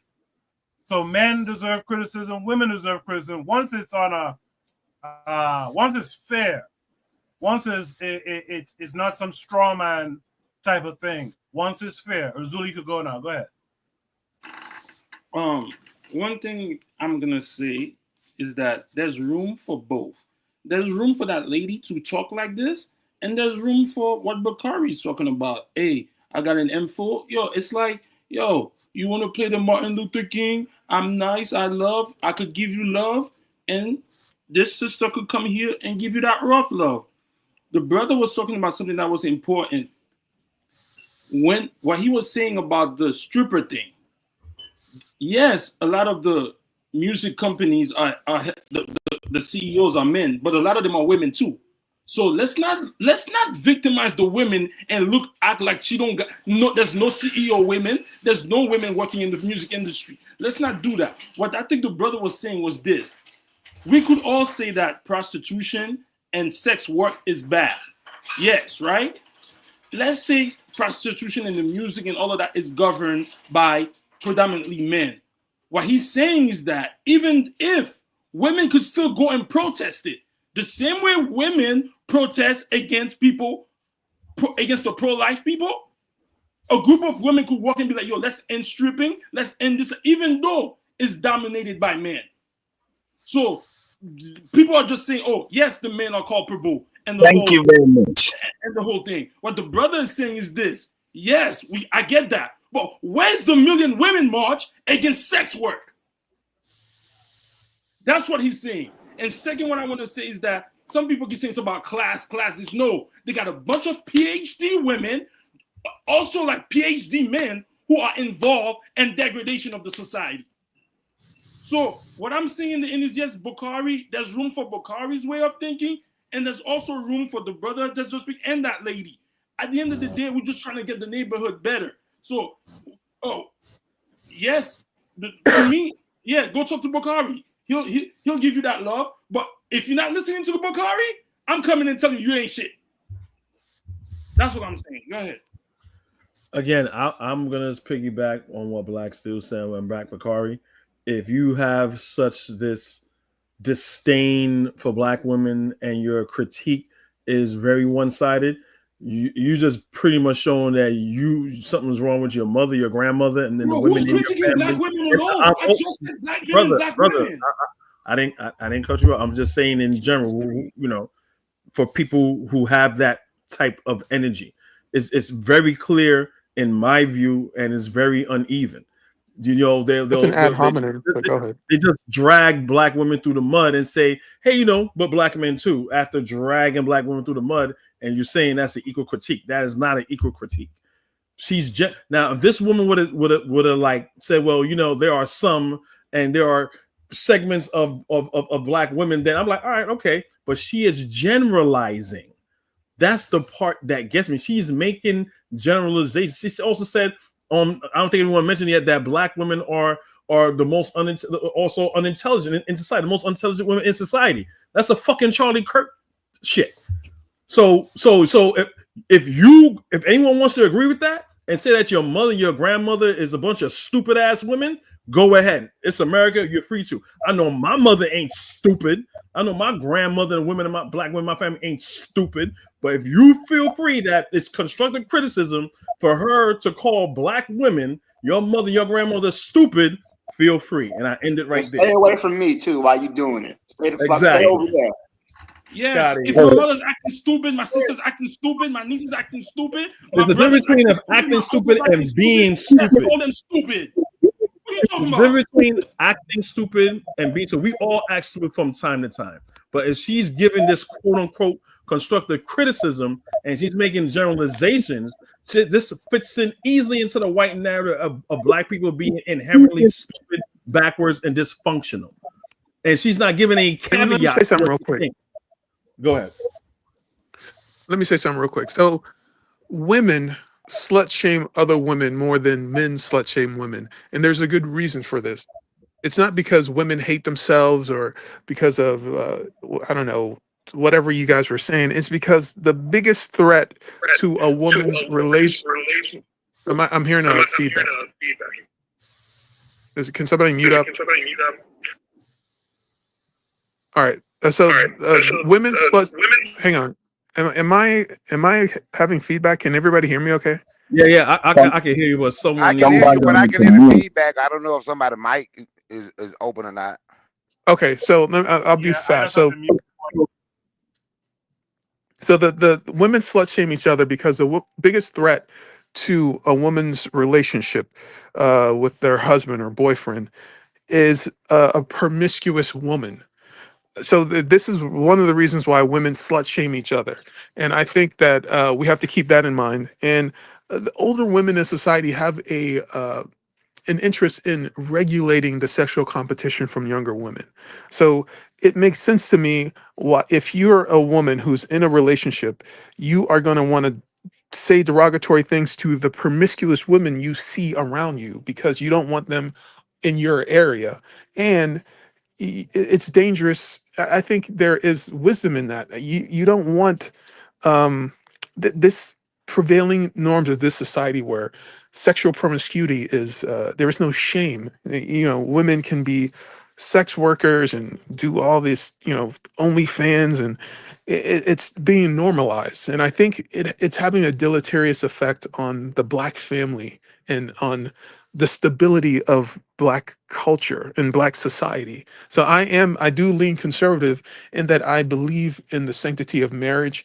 And I think that anything that detracts from that is not only just going to damage marriage, but it's going to damage Black society, Black communities together. So we have to have some standards in order to maintain a cohesive family and society. And I'll land the plane there. Let me ask one question before I get off here. It's gonna be two. I put it in the chat. I got two. First, I asked her.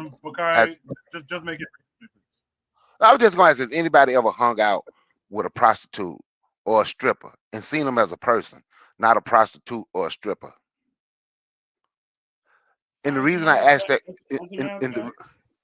not yet. And the reason I asked that question, because if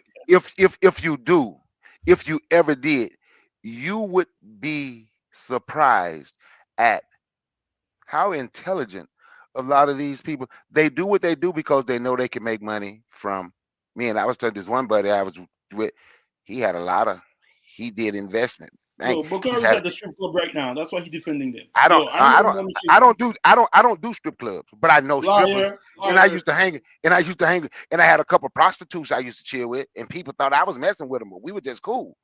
But and I didn't never judge them for being a prostitute.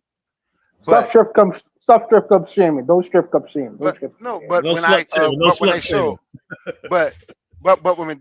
when he was showing, and when he showed them women who was making his cash, and he had about 10 of them, and how they was taking that cash and investing and flipping their cash, but they say they know they can make that money because men gonna come up in there and spend the money. So it's working hand in hand. So then they got to a point where they ain't had to strip no more because they were making money off their investment, just like those couple prostitutes. And people laugh, this, you strange if you hang, but I didn't care about them being prostitutes. They were Black women. I saw them out. We were chilling, and then we became cool. But the same thing. But they do this stuff because if you're gonna shame the women, you got to shame the men. Because if men were not purchasing it, the women would not be doing it. It's just that simple. Just like with men didn't want to see a woman with blonde hair in their head, not saying us, that Black woman. You wouldn't find Black women with blonde wigs in their head. They do the things they do because there's men that like it. Just that simple. Yo, Bakari, you just blame Bakari, I gotta push back on that. I gotta push back on that. This is the issue. Hold on a second. I gotta push back on that because someone needs to mute. Kwaku, you sound mad for. You sound mad for though. You know what? Urzuli, go ahead.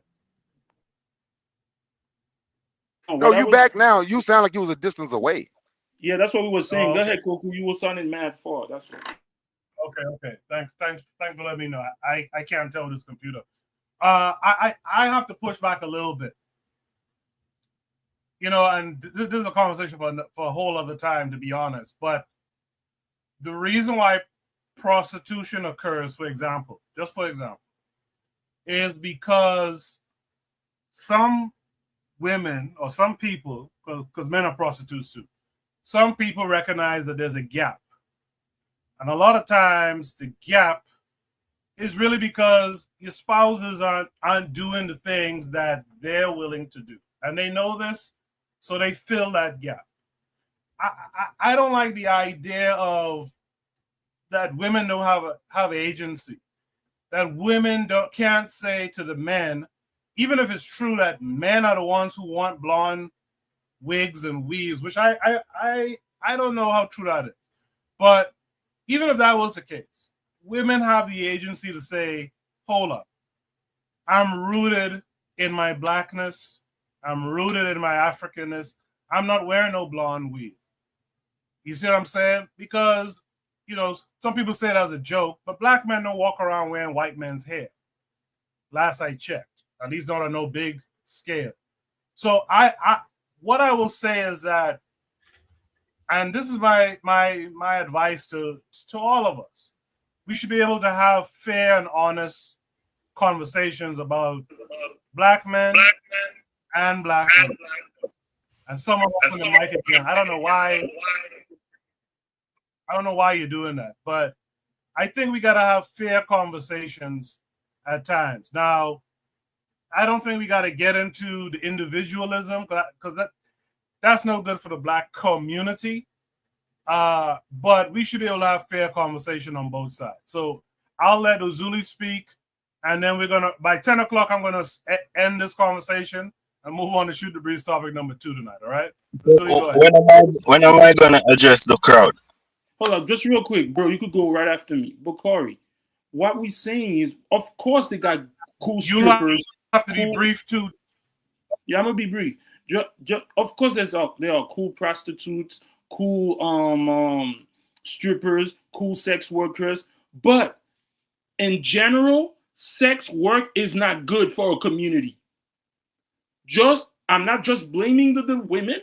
Yeah, they got men who are very lewd, very sexually thirsty with no dick discipline. No, the men got to do better. But what the brother was saying is this, whatever you slice it, whichever you look at it, sex work is not good for any community, especially when it becomes so prominent in the music and the books and the movies. No, even the prostitutes. You want me to tell me if I got asked one of those girls, do you still want to be a stripper? You think that is very demeaning to the.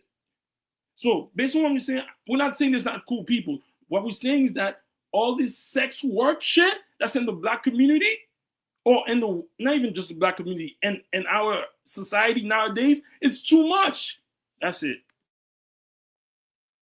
Before you go, I want to say one thing, 10 seconds. Look how many people are on the chat right now. We never had this many people when we're talking about,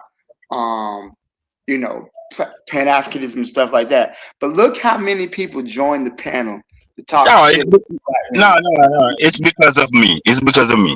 But hold on. Let me just say this, man. We need our black women. We need them. But we need them functional. We are not going nowhere with our black woman in dysfunction. Every time we take 10 steps for 1 step forward, we take 10 steps backward. That's because our black women are lagging behind. You feel me? This is what I have to say about our people. Can I ask you guys a question real quick? Hold on. Wait. Yeah, in a minute. Hold on. The reason why put off your mic. The reason why black women are I can't talk about the other races. I actually don't care. Okay? The reason why black women are strippers and prostitutes is because they are not withholding themselves and then get married by the time they're 18. The black woman should do that. That way she don't be a town runner, a road runner. You feel me? When the black woman comes out of school, when a woman comes out of school, a woman should get married immediately. I'm telling you, because her sensualities is going to weaken her at a particular time. So she need to get married. And that's why you have hoes and prostitutes. It's because they are not willing to maintain a organized society in terms of promoting nuclear families. You feel me? Something is doing it. So that's why there are so much abortions, because the black woman is not promoted to be married. So even if she get pregnant underage, well, they should be married. You feel me? So that's what these are the things that is needed to promote in the society, to not have these woman that's un unmarriable or unrelationshipable, these type of thing. It's because she on the road running, and the only thing can stop that is we as a population need to make sure the black, and this will stop even rape, because what happened now is she can't get married to everyone like how she give it to everyone or a lot of people. So that will hold. Look, 70%, and we need to stop divorces, because 70% of our neighborhood, the black woman's marriage is orchestrated by her. So the dysfunction is even going off into marriage life. So these are the things that we have to try to do to undo some of the things that's going on, and even correct a lot of our women's, and you can't trust a woman with wigs. You can't. It's like, don't do it. Go ahead. Can I ask a real quick question? It's going to be extremely quick. I went out to the store today and I walked around the streets, and everything that I encountered, including the cars that were made, the paint on the streets, my windows, the food, and everything that I've seen so far is made by non-black men. Okay, everything in society, the police, the airplanes, and everything. Do you guys think? And real quick question: if we were to take control of our lives, down to the water we get, which doesn't, we're not in control of it, to the security we get, whether it's police or to the transportation, to the gas stations.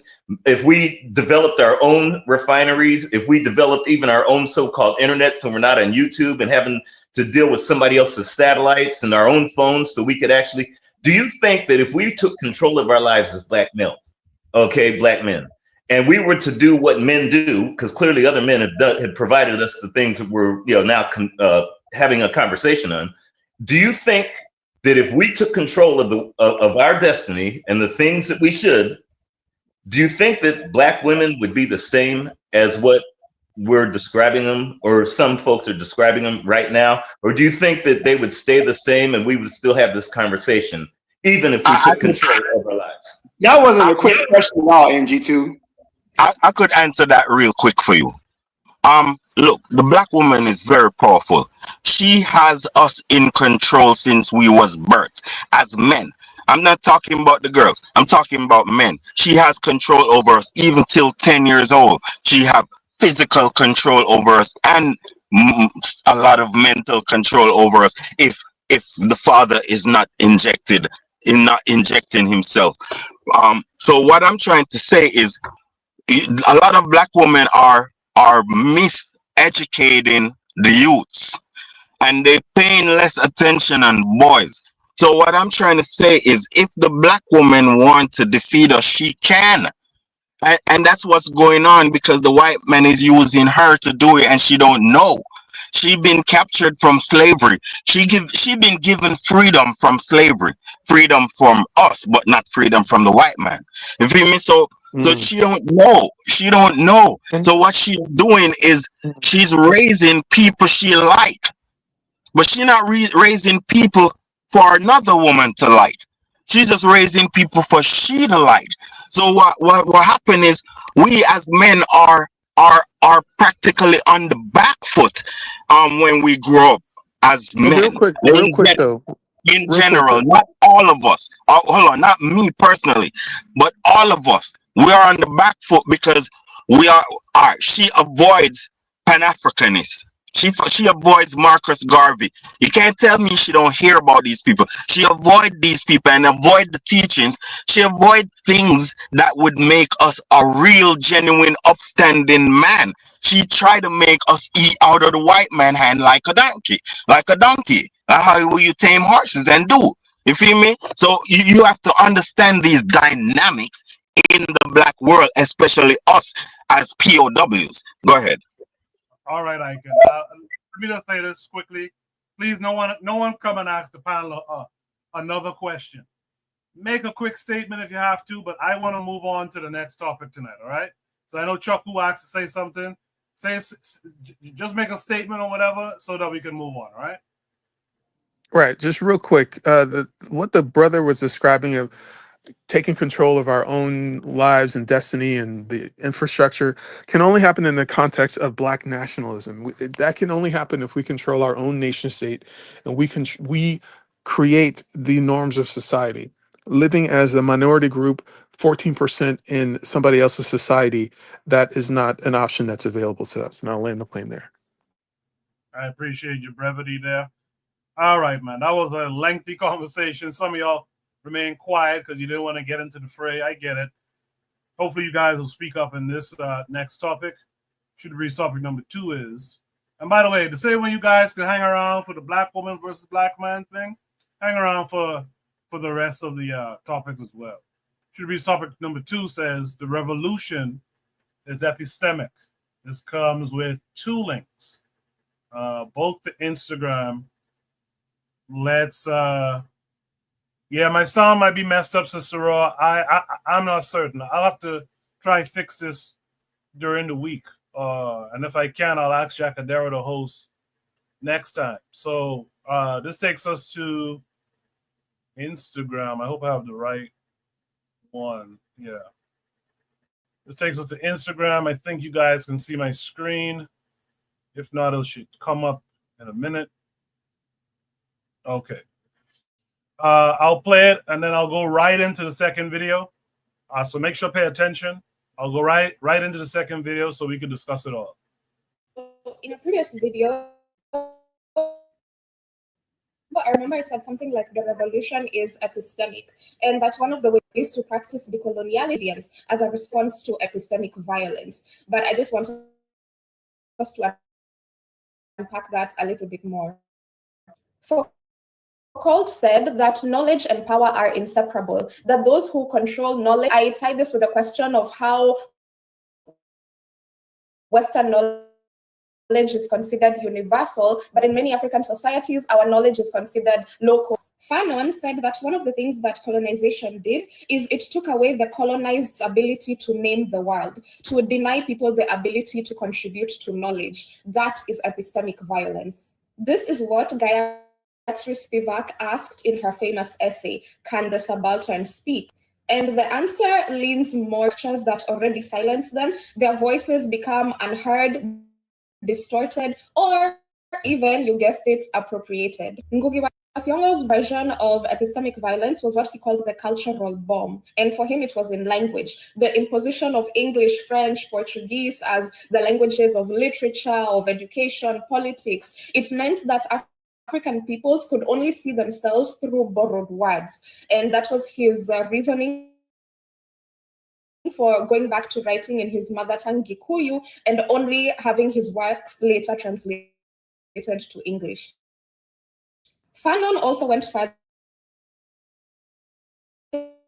Colonization didn't just occupy land, it also colonized mind, complete reordering of thoughts. And this is where Walter Mignolo's idea of epistemic disobedience comes in, the refusal to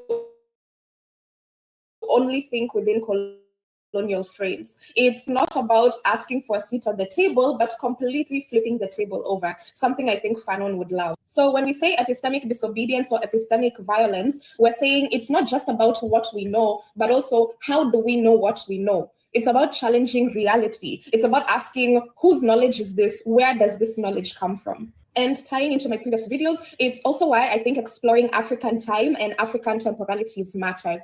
Exploring the idea that for many African societies, time is cyclical, event-based, and communal. So yes, asante kwa kutazama, tafakari hayo, keep producing time, and I'll see you in the next video.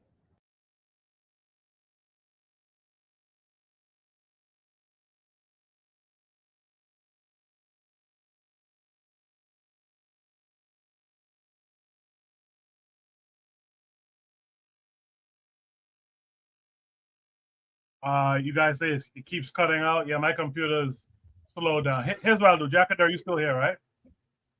Still with you. All right, Jackadair, I want to send the link in the private chat. Do me a favor and share it from your share it from your side for me. This is the second video to this prompt, if you don't mind. Yes, sir.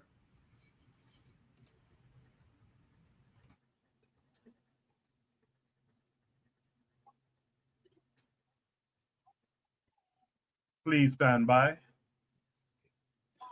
I remember I said something like the revolution is, and that one of the ways to practice decoloniality was through epistemic disobedience as a response to epistemic violence. But I just want us to unpack that a little bit more. Foucault said that knowledge and power are inseparable, that those who control knowledge also control reality. For me, I tie this with the question of how Western knowledge is considered universal, but in many African societies, our knowledge is considered local, traditional, or indigenous. Fanon said that one of the things that colonization did is it took away the colonized's ability to name the world, to deny people the ability to contribute to knowledge. That is epistemic violence. This is what Gayatri Spivak asked in her famous essay, Can the Subaltern Speak? And the answer leans more towards no. Because when marginalized people try to speak within structures that already silence them, their voices become unheard, distorted, or even, you guessed it, appropriated. Ngugi wa Thiong'o's version of epistemic violence was what he called the cultural bomb. And for him, it was in language. The imposition of English, French, Portuguese as the languages of literature, of education, politics. It meant that African peoples could only see themselves through borrowed words. And that was his reasoning for going back to writing in his mother tongue Gikuyu and only having his works later translated to English.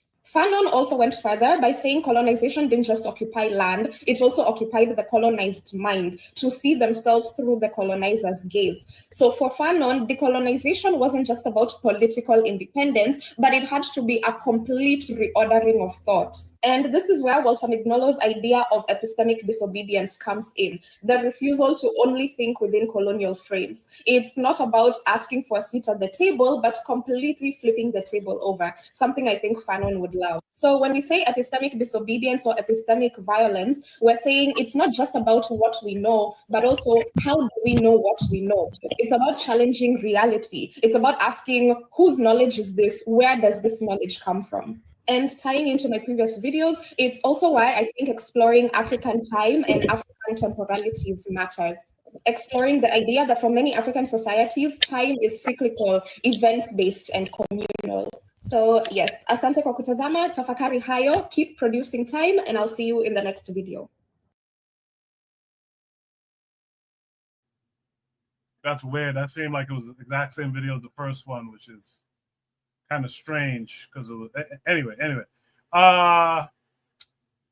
Should be topic number 2. The revolution is epistemic. Let me start with Jackadair for being so kind as to play that for me. Yeah, Jackadair, what's it? I'm gonna be honest, man. I watched it twice now, and I still have no idea on what is being asked. So I'm gonna have to sit out on this one. I could kind of start that off. All right, Kofi, go ahead. Yeah, I saw that before. I found that to be very beautiful. From what I get what she's saying, there's external versions of colonialism, and it has to do with culture. And when we think of colonialism, we're thinking of, okay, I can't practice my indigenous culture, but it also had to do with language, right? So obviously, she's talking about the Okuyu people. So I think she's talking about Kenyan people. So I think from because she's talking about France Fanon, right? So she's saying when it comes to that, you couldn't even use your own language. So a form of colonialism when we have to express who we are, what we are, the world, or whatever, we couldn't use our indigenous languages. We had to use Portuguese, French, English, whatever, right? So it's if anyone studied language or anything about linguistics, you're gonna look through it. Once someone takes away your language, you have an African mind and you're trying to describe something using someone else's language. So it's not really an African expression, even though you're actually writing it. So what she's saying that like people like France Fanon and other people, they started using their original language and taking it back and using it for literature so you have a real African outlook at things, right? Going back to Dr. Clark, this goes to show you how embedded in Western Eurocentrism that we are. And he was talking about when he went to Africa. He says when you went back to Africa, again, it's communal, right? I hope people are getting this because some people think black women are nothing but whores and sluts and no mind of their own. But what she's saying has a lot of validity to it, right? And when Dr. Clark said when he went to Africa, he was like, you see a bunch of kids playing, and you think like, wow, all these kids have a home, right? Not to sound corny, it's just, but it says it takes a village to raise a child. There was no such thing as a child without a home. So there's no orphanage. There's no word for orphanage in that language. No word for orphanage. You know why? Because no one threw away children. There's old people all over the place within the community. There was no old folks home because there's no institution or no place called, no one threw away grandma and grandpa.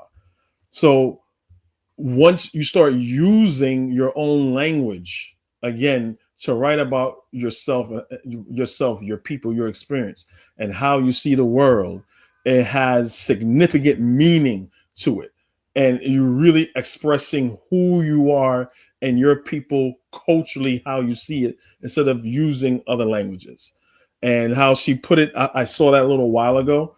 I know I'm missing like 1 or 2 points, but that's the gist of what she's trying to say. And we have to understand colonialism only benefits the colonizer, not the colonized. So whatever, if you're not a part of an indigenous religion, way of thinking, way of thought, then you're still a colonized person, right? And all of us, especially me myself, I'm trying to get back to who we were, because what we are is a Frankenstein version of what we should be.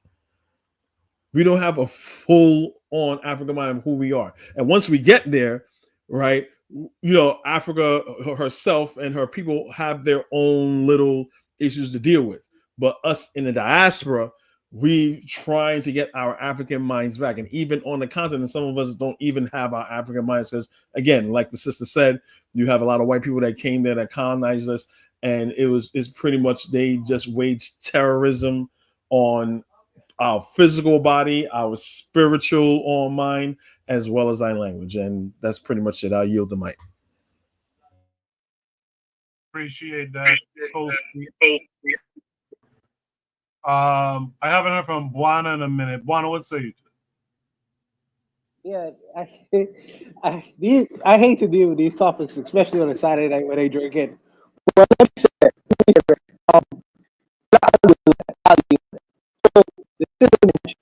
obviously your Wi-Fi can't deal with it either. Fix that. It's your mic. It's your mic. Buana, go and come back. Go and come back. Black Steel, what's the... So my thoughts on this. So this is I kind of feel Buana, but at the same time, I want to give this topic the respect it deserves, right? First of all, I would say that much of what we when you study epistemic, I can't even pronounce the word. But what is it about our knowledge, right? What is it? It's like, because we have been in the belly of the beast for so long, right? Our thoughts are not really our own, right? And it was something Amos Wilson said, that in order for a minority of people, a minority of humanity, to oppress the rest of humanity, that means the majority of humanity must be out of their minds, right? And listening to this topic, it made me think of when he said that you can have The black woman. For Christ's sake, man, I'm sorry these black women did you so badly. I really am. But we're not talking about black women right now. So just stick a pin in it. Anyway, we're just overall, the overall I'm saying is that the idea that we must be out of our minds for the European to do what he has done to not just to our society, but to the world itself. And we have to really question how the knowledge that we take, we have to question it. So I'll leave it there. Appreciate that, Black Steel. Let me hear from Azuli next. Azuli, would say it.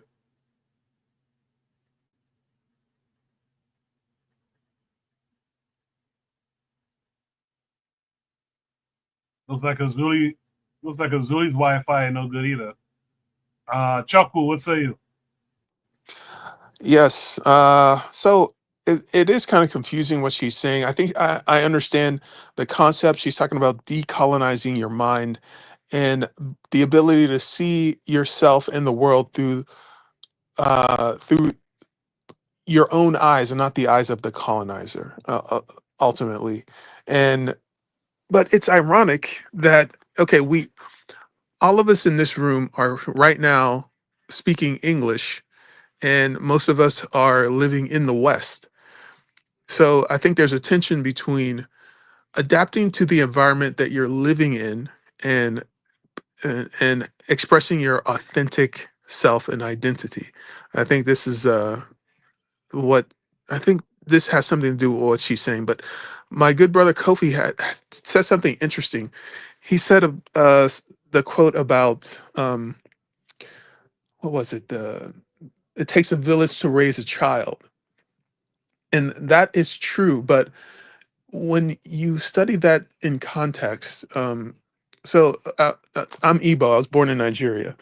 So villages are groups of people of extended family groups that connect themselves patrilineally to, like, the same fathers. So in the context, it takes a village to raise a child, that only is coherent if you are related either by blood or by marriage, and you connect yourself to you're part of a family group. But it's not coherent in a society where there are no extended families, and you know not everybody is viewing themselves as, who is your father, who's your father. So there's a cultural context that exists and I don't think it takes a village to raise a child can exist in our Western society, because not everybody is patrilineal, and we're not all connected in terms of extended family. And I'll land the plane there. That's interesting, Chuckle. Buana came back. Is that from Buana? It's still choppy. His internet is still trash. He's still trash. Get out. Still trash.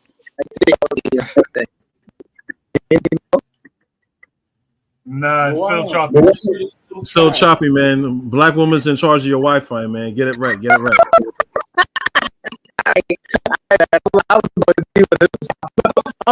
Get out, man. You want to get out? All right, MG2. MG2, let's hear from you. Yeah, I'm glad you played that video, because when you're talking about epistemic, knowledge of or where it pertains to, you guys, I have to thank both Choku and Black Steel in terms of some things that I learned a lot from you guys. Here's one of the things. And Black Steel, thank you so much for bringing up Amos Wilson, because I think of Blueprint for Black Power on Amos Wilson when he was talking about the effects of enslavement and what it's done to African people. When he brought up the most pivotal point was he says, what language do you speak? What clothes do you wear? You know, what foods do you eat? And then the most pivotal part where everybody took your breath away is he said, what gods do you worship? Do you worship an African God? And I think that's globally that we don't, because of, you know, of course, our relationship or a malformed relationship with those who have colonized and, you know, whatever you want to call it, you know, whether it's Arabs, Peckerwoods, Asians, it doesn't matter. Choku brought up something very interesting too, in terms of the village raising the child.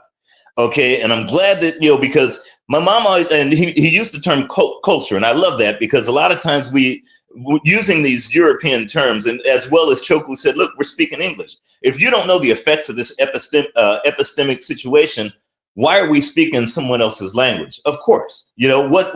Again, it goes back to Amos Wilson. But when Choku brought up a village, it takes a village to raise a child, and the word culture. No matter where you're at, okay, you're seeing the effects of a village raising a child with all of us here, okay, and some of us who had ancestors that were enslaved. It doesn't matter where you are. A village has raised the child, okay? That's why we're surviving. That's why we're talking. It didn't take extended families. It didn't take bloodlines. It took individuals, as Brother Bakari was bringing up earlier, it took individuals for that aspect of survival to say, look, I might not know you. I might not even be in the same tribe. I might not be, but the thing is, we have to survive. And so therefore the village raised not only the physical child, but the child of the village in and of itself, because of the fact that it wasn't really, you know, a mature society. It was individuals that wanted to survive. It was individuals that wanted to go ahead and have another day, and maybe they could produce a future. We are the evidence, irrespective of whether we came from extended families or not. We're the evidence of a village raising a child. When you brought up that term culture, Choku, and back in the 60s, I remember this very well. It was something, you know, because my mom was a scholar, and I remember listening, and, you know, I don't know how you guys are, but I remember Vietnam and Walter Cronkite and all that. And one of the things that one of the professors had taught in one of the colleges, he said, culture is a device mechanism handed down through generations for survival. Not the European form of culture, but the African form of culture. Again, it's about your frame of reference. And it's kind of hard with epistemic, you know, situation, the knowledge of or what pertains to coming from someone else. We've lost even the whole aspect of what culture is. When I say it's a device mechanism handed down through generations for survival, a little spider knows exactly, when it comes out of the egg, it knows exactly how to make a web. That's part of its culture. Again, a device mechanism that was handed down to the second generation to say, hey, you got to be around. The thing is when we're looking in terms of the frame of reference, because our frame of reference has been so skewed, and I love the term Frankenstein. That's the best term I've heard so far. We've been and basically pieced together from everyone else's colonization to create who we are right now, even on this YouTube. The thing that I start thinking of in terms of not only just culture and the things that, you know, that we've learned, i.e. from all this, you know, unfortunate interaction, but I also think in terms of we're still, okay, a village, whether we want to see it, whether we want to recognize that or not. We're still trying to raise that child, a mature society, and be something other than something that somebody's colonized us into. Otherwise, these conversations wouldn't even exist in the first place. I'll pass the mic.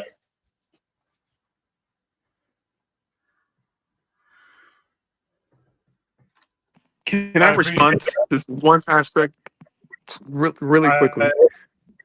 I appreciate that. Choku, briefly, go ahead. Okay, yeah. So I agree with what the brother just said, but but I just want to flesh out one idea. So in Igbo land, there's an idea called ominala. It's how Igbo societies are structured, and it depends solely on your family, your paternal lineage. So imagine groups of families who share the same father, or uncle, or cousin. You can form groups based on your bloodline and based on who you choose as wives. And your uncles, if they see you screwing around or not doing your homework or doing something stupid, they can discipline you because they are part of your family group. So your discipline is, everybody has a responsibility in making sure that, you know, children are well behaved and understanding the basic tenets of their culture. This is what we call uminala.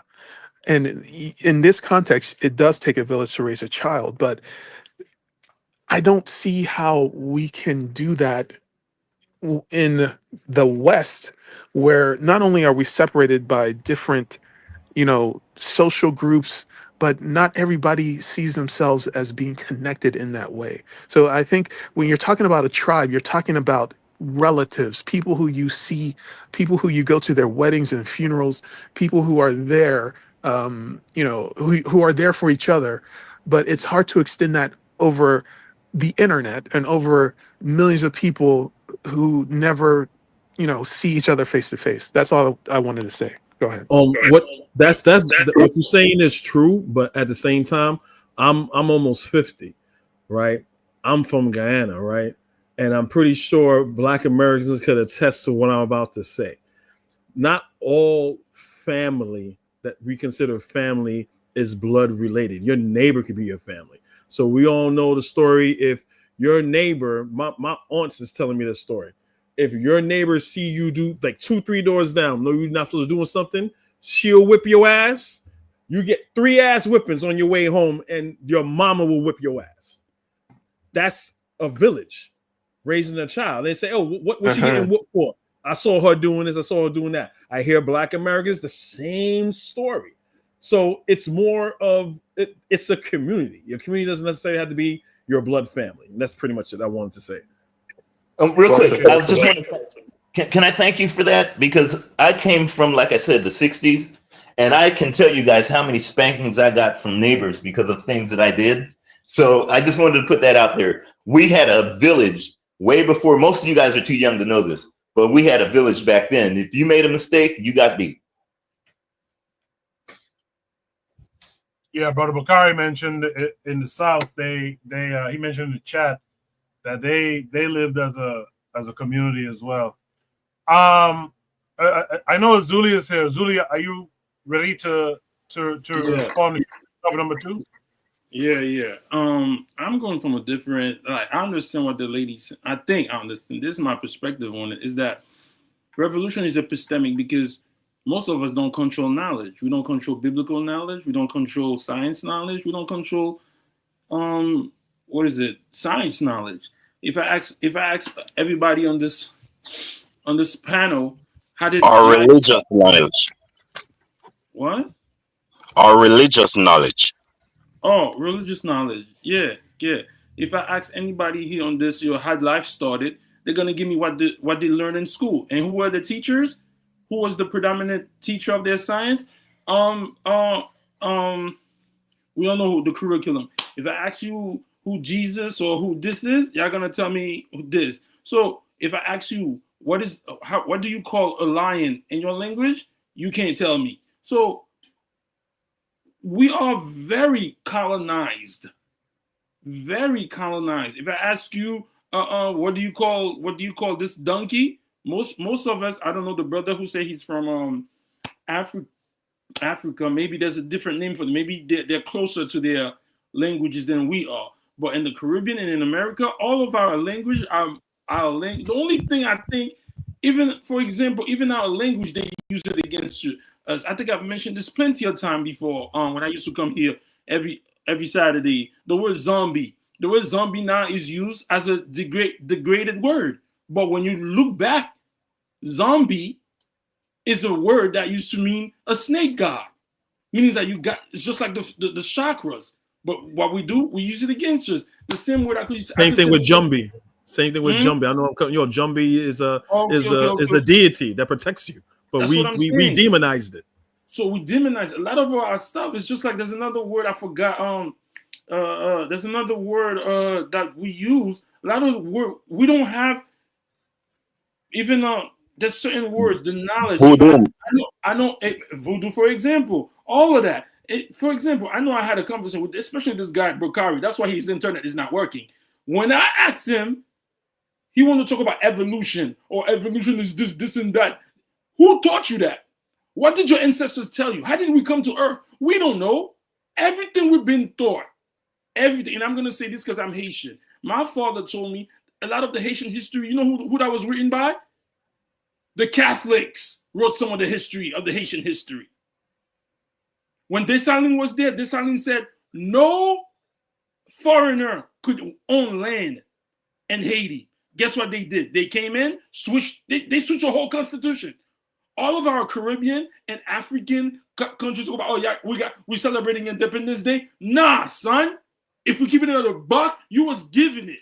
So what this lady's talking about, knowledge is revolution. That's what I'm thinking. We don't know. We don't know. Words, like the brother said here, words is important. We can't even describe certain stuff with our own words. But I'm more focused on the knowledge of evolution, for example, or how the earth works. This and that, and all we've been taught, if we want to be honest, we got it from Europeans. So I guess maybe I don't know if that's what she's saying, that we need to get to the top, where we need to find out what did our and there's another thing I bring here. They're gonna kill me for it, because Koku, Bakari, they all kill me for it. We want to say that we came all out. Humanity started out of Africa. Who told you that?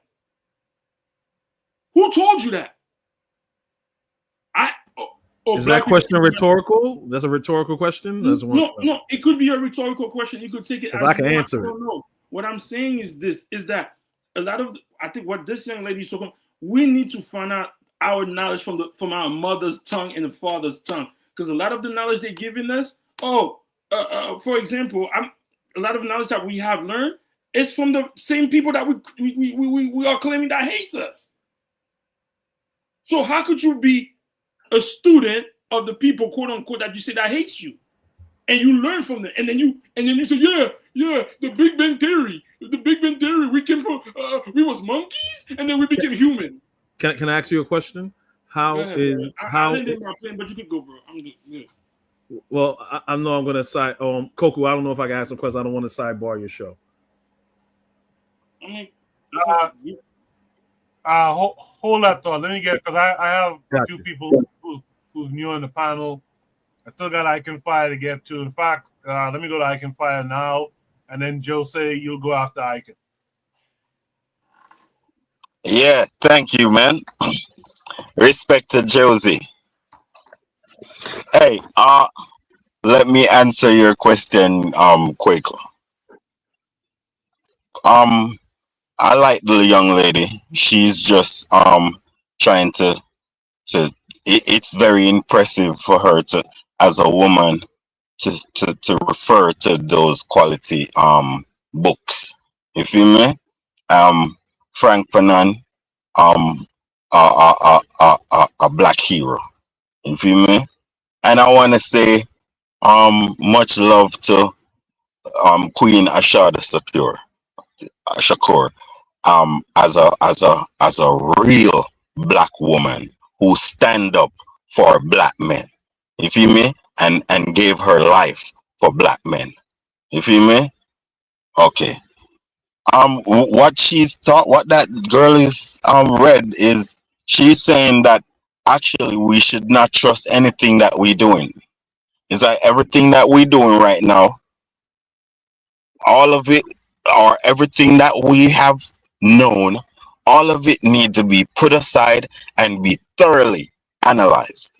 You feel me? Because, and it only can be thoroughly analyzed with black consciousness and the love of your skin and the direct love of your hair. That's the only mind frame that can analyze colonization. You feel me? And that's what this lady is talking about, that Frank Fanon mentioned, that we have not organized the world of our own, by our own. We have not spoken, we have not named the earth. You feel me? We have not name. They separated us from naming the surroundings. You feel me? So what we are doing is copying what the white man told us. You feel me? That's why my Haitian bro is saying that who told you that we all come from Africa? Personally, I believe that we all came from Africa. Not when they was not when they and I believe the theory that they wasn't white when they left Africa. I believe the theory that um ele- geographical locations over thousands of years can change a people. You feel me? I believe that. I'm not sure though, because I'm not a scientist. You feel me? But I but that's what's going on where we are in a confusion phase. Only people like Amos Wilson, John Henry Clark, Dr. Benyakin, Rastafari, only these people are decolonized in this earth. Practically everybody else, no, and the people that acquires these teachings, the people that acquires these teachings from these teachers. You feel me? Only these people are decolonized. The rest of people is sleeping. That's why we say wake up, because some people is sleeping because they haven't went through the not the they haven't gotten the forbidden knowledge. You feel me? And black history, black consciousness is the forbidden knowledge for black people. And nobody is going to be better until we all go through the phase of learning the forbidden knowledge that can decolonize us. Thank you, my people. Yeah, good stuff I can. Jose, how are you this week? Hello, can you hear me? So how you doing, man? I can hear you just fine. Okay. Yeah. So Jose, how you speak? I'm speaking. Yeah. And people are hearing me. Apparently you are not. All right. Yeah, so I was making coffee when the lady was speaking, so I didn't catch it completely. Also, my name, my number one language is not English, so I may have missed something. With the help of previous speakers, I tend to now sort of understand what the video was about. But I can only agree. Yes, language is a reality construct. We indeed live in somebody else's melting pot. Yeah, nobody, not even he, has his own culture. We are dominated by his media, his corporate media. So everybody is pulled out of his culture and stuffed into jeans and sneakers and a hoodie worldwide. If not the Western image of dignity and professionality, meaning a tie. And I mean, a rope around our neck is not really our image of heroic and in control. If I'm speaking for myself, I think I agree with her. Yeah, language is a reality construct, but language does not mean that we need to speak Akan. I believe I commented that we don't need to speak Akan, Swahili, Yoruba, Wolof, or whatever to speak our language. When we speak, when you are, there is a first person, right?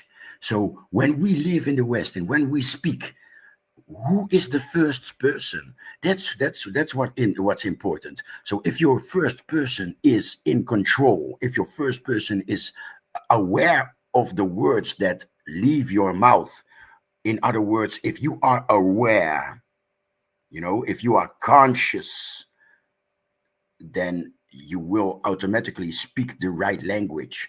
And it could be, the carrier could be English, but the right language to me is something else than speaking Swahili or Akan or Creole or whatever. If you are following me.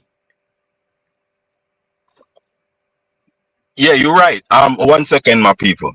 You're right. I don't think language is that much of a gap as long as people are taught correctly.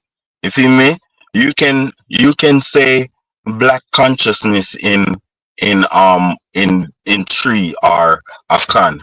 You can say black consciousness in whatever language. You feel me? And it will work. However, I suggest we all, as one people, speak one language. I would suggest that. And there are even two language. So I would suggest we speak either goddamn Swahili for the East and maybe Hausa for the West. You feel me? But something gotta give. Mm, that's it about language. So Chokwe had to drop. Buana, it says your mic and cam /cam is not connected, so you need to connect that for me to let you on. I don't know what's going on, but did I get to everyone on this topic? Can I say one thing real quick? I'm so glad I'm loving this conversation. I mean, I'm loving this because one of the things is it's definitely that I really appreciate about it is that we're questioning the narratives that we were indoctrinated with. We're questioning the concepts we were indoctrinated with. Like, and I love when my brother said, who said that the Africans were the first people? I mean, I just love it, even though I believe we were, and we're the only. The thing is all the stuff that we were taught by colonizers, through the centuries. Now we're starting to say, wait a minute, nah, I want to find my own. I want to get my own information. And that's so important. That's part of the most important thing you can do, because a child does that when it's first learning, is for us to find our own, irrespective. I still don't believe that they landed on the moon. I still don't think that dinosaurs are, 50 or 60 feet. I don't believe anything they said. Doesn't matter. I don't believe that. That you guys are questioning and really trying to find your own out of, or as Mwalimu K. Baruti says, trying not to swim in a sea of insanity and not get wet. But I just wanted to go ahead and put that out there for you. Good stuff, MG2. Buana is back. Buana, you've heard the conversation everyone else had. What say you?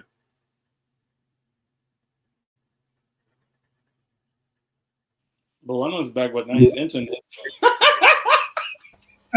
Well, your mic might be muted. We hear you. Juan, are you back? If you are, your mic is probably muted. Can I add some? In the meantime, can I share my second half of what I wanted to say? Yes, language is a reality construct. Everything we think we know comes from him. But wait a minute, does it come from him? Electricity exists, right? And the word electricity is English, probably with a Latin background. But electricity exists, right? It's there.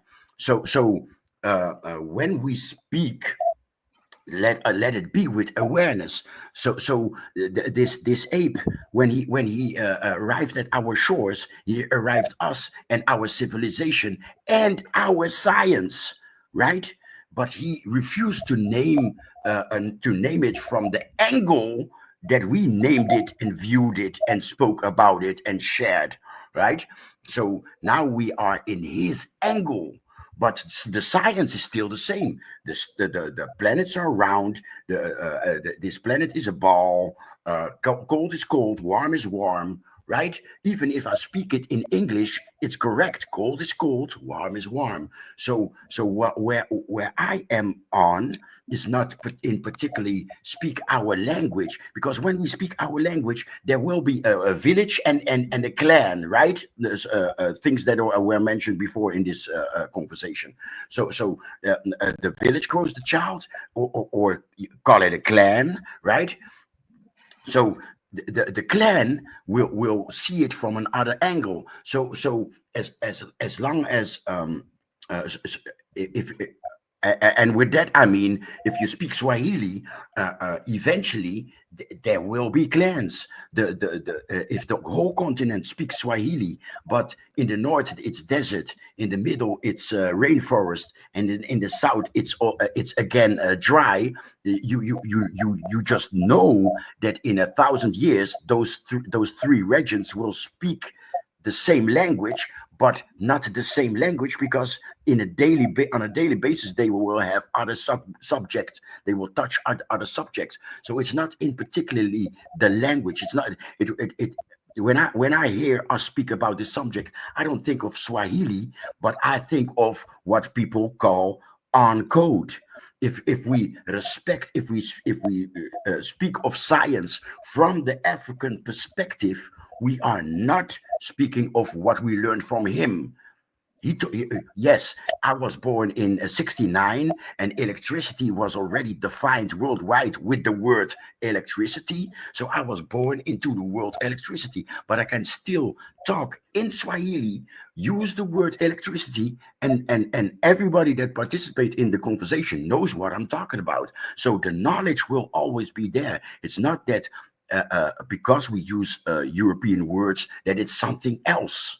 Right? But in our underbelly, are we present in our underbelly? You know, we lost the word woke.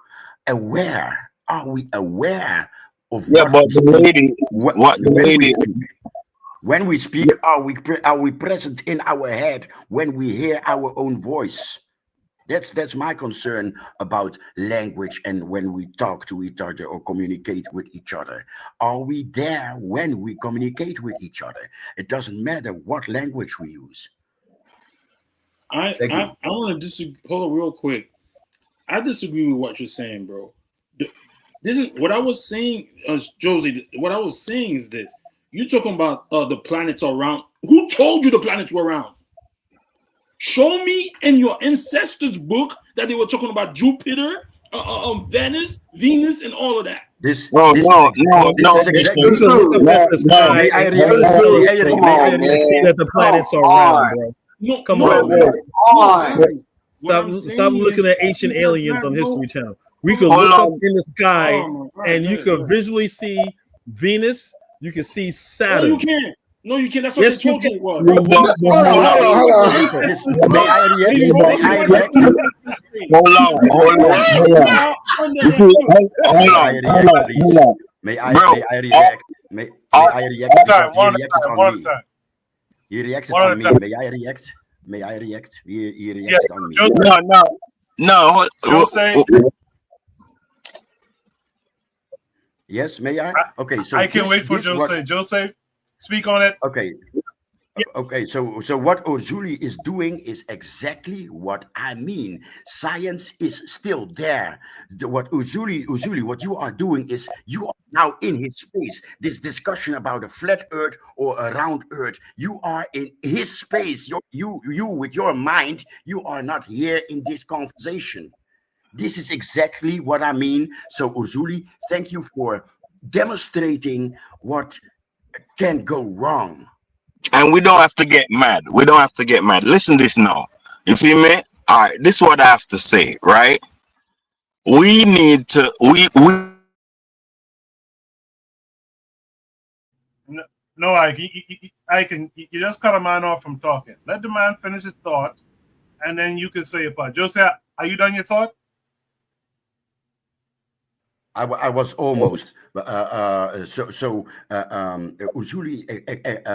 demonstrated exactly what I am talking about. So this discussion between flat Earth and round Earth doesn't make sense. We are here in our awareness. Yes, and we can study the things, right? So if it's defined in German or French or English, doesn't matter. The science is still there. We are here, so we can grab the science with all our awareness, not with our Swahili-ness, Akanness, Creole-ness, but with our awareness, we can grab science again and actually speak about science, not his narrative and his discussions.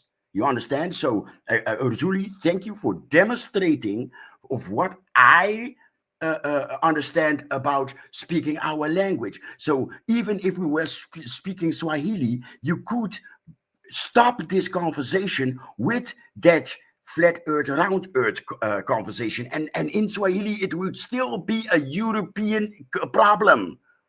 The science is there. We are here, be it flat or a sphere. We can actually touch reality. That's what I. That's what I speak of. If we are speaking communication, I don't care if it's Swahili or Dutch or German. If we touch the actual reality, you know what I'm saying. So while communicating, we control our communication. You know what I'm saying. Then we can get back to reality. Every subject that we touch, we end in his discussion. The discussion, woman or man. No, man as in the species, man is a woman and a child and a man. That's man. But when we touch the subject, be it Swahili or English, we are coming from his narrative. That's the only thing that can be wrong when we communicate among each other. Awareness. Am I in my head as I speak and listen? Thank you. All right, I can fire. Keep it brief for me. Then Ozuli, and then Boy will have the last commentary. Yeah, I have no problem with what Josie said. My issue is we are not Europeans. You feel me? So I actually don't think I'm short of anything speaking English. I think knowledge wise. You feel me? But the only thing is, it's not a private language. It's not our language. You feel me? So it's generalized. It's generally in other races. So therefore, linguistically, we don't have privacy. You feel me? And I think privacy is good. So that's why I'm all for an African language. You feel me? I'm all for. I think that and practicing it will get as diverse as English, where we can name scientific objects, and we can name scientific mixtures. You feel me? And we can name inventions and all that in our language. You feel me? So, but I think we should have a private language like Swahili and also like a large West African language. You feel me? Or everybody just goddamn speak Swahili. So the rest of the world, of course, there'll be a few, and it's translatable that know our language. But on a majority level, not everyone in Europe will know Swahili. You feel me? So a lot of our mystic culture, our secrecy can stay within our race. You feel me? But nothing is wrong with. I don't think speaking another language it means that you cannot compute. You feel me? And as Josie said, loyalty is an action word. So act with loyalty, and that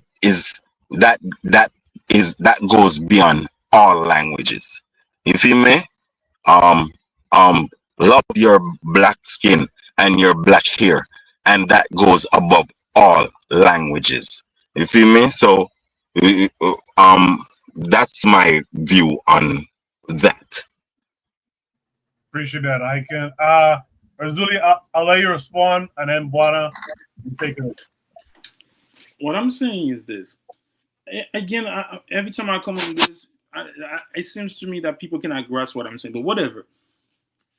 What I'm saying, electricity, yes, everybody sees electricity. Electricity is called electricity because of the Latin, wherever that word comes. What is electricity in your respective language? I don't know what it is. The brother who's from who's Nigerian, what do you call electricity in your thing? I'm not debating that you could call. What I'm saying is because Jose is acting like, oh, I proved his point. Show me in your text before colonization that they were talking about Jupiter or this and that DNA evolution. All that is in Egypt. All that is in Egypt, bro. They learned it from us. It's just we're not talking about no Big Bang Theory. Why people learn all of that stuff from us, bro? Bro, why people learn all of that stuff from us? Stop. Just stop. If you don't know nothing, just don't talk. Egypt have created all of that about the atmosphere before white men came out of the caves. If you study Newt and Geb. They were studying the stars. So black people have all of those knowledge, my bro. So calm down. So show me where in the African, like in the Igbo and the Zulus, show me where they talking about evolution, dinosaurs, Big Bang Theory. Show me that. Until then, this is what I believe that young lady was talking about. We question everything. I don't care if you want to tell me that the Europeans got it from Egypt. I don't care about that. Show it to me in plain sight. Until then, I'm just saying, like the brother had said previously, I'm questioning everything. That's what I think. What about the Dogon? What about the Dogon? Do you ask him? Does he know about the Dogon people? Do you know about the Dogon people?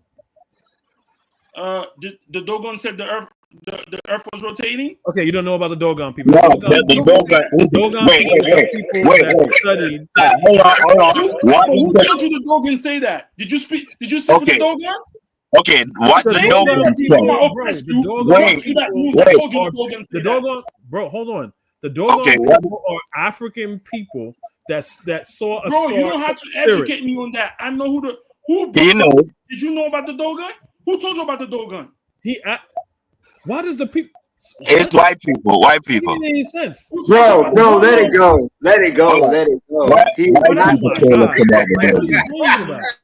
You guys could speak after you finish. Dinah Samir told us about the Dogon. I don't want to hear about that cool ass nigga Dinah Samir. But the Dogon people. But he still told us. He still went there and told us.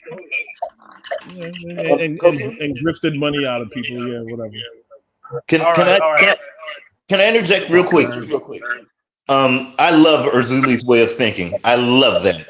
Just question everything. But in terms of Dogon, they're one of the most significant Africans on the planet. Okay, because not only the scientific discoveries, especially if you watch Dr. Ivan van Sertima, but you could even go back to where the first computer chip was made. West Africans, all computer chips are based on a binary system that West Africans, basically brought to the world.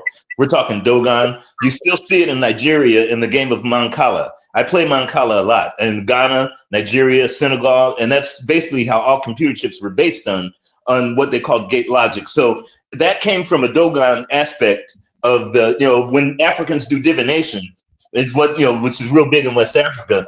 That literally goes back to the days of the Dogon. I mean, we are so incredible as a people that even though we haven't, a lot of this knowledge has been, erased from a lot of folks.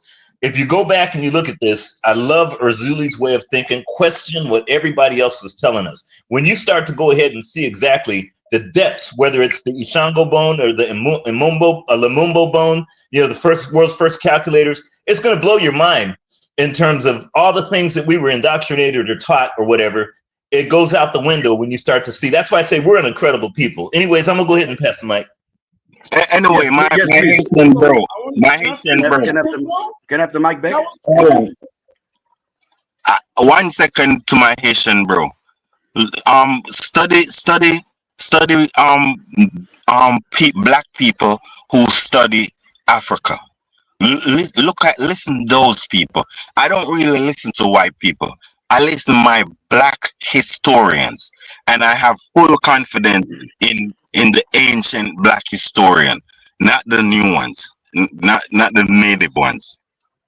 Yes, can I speak?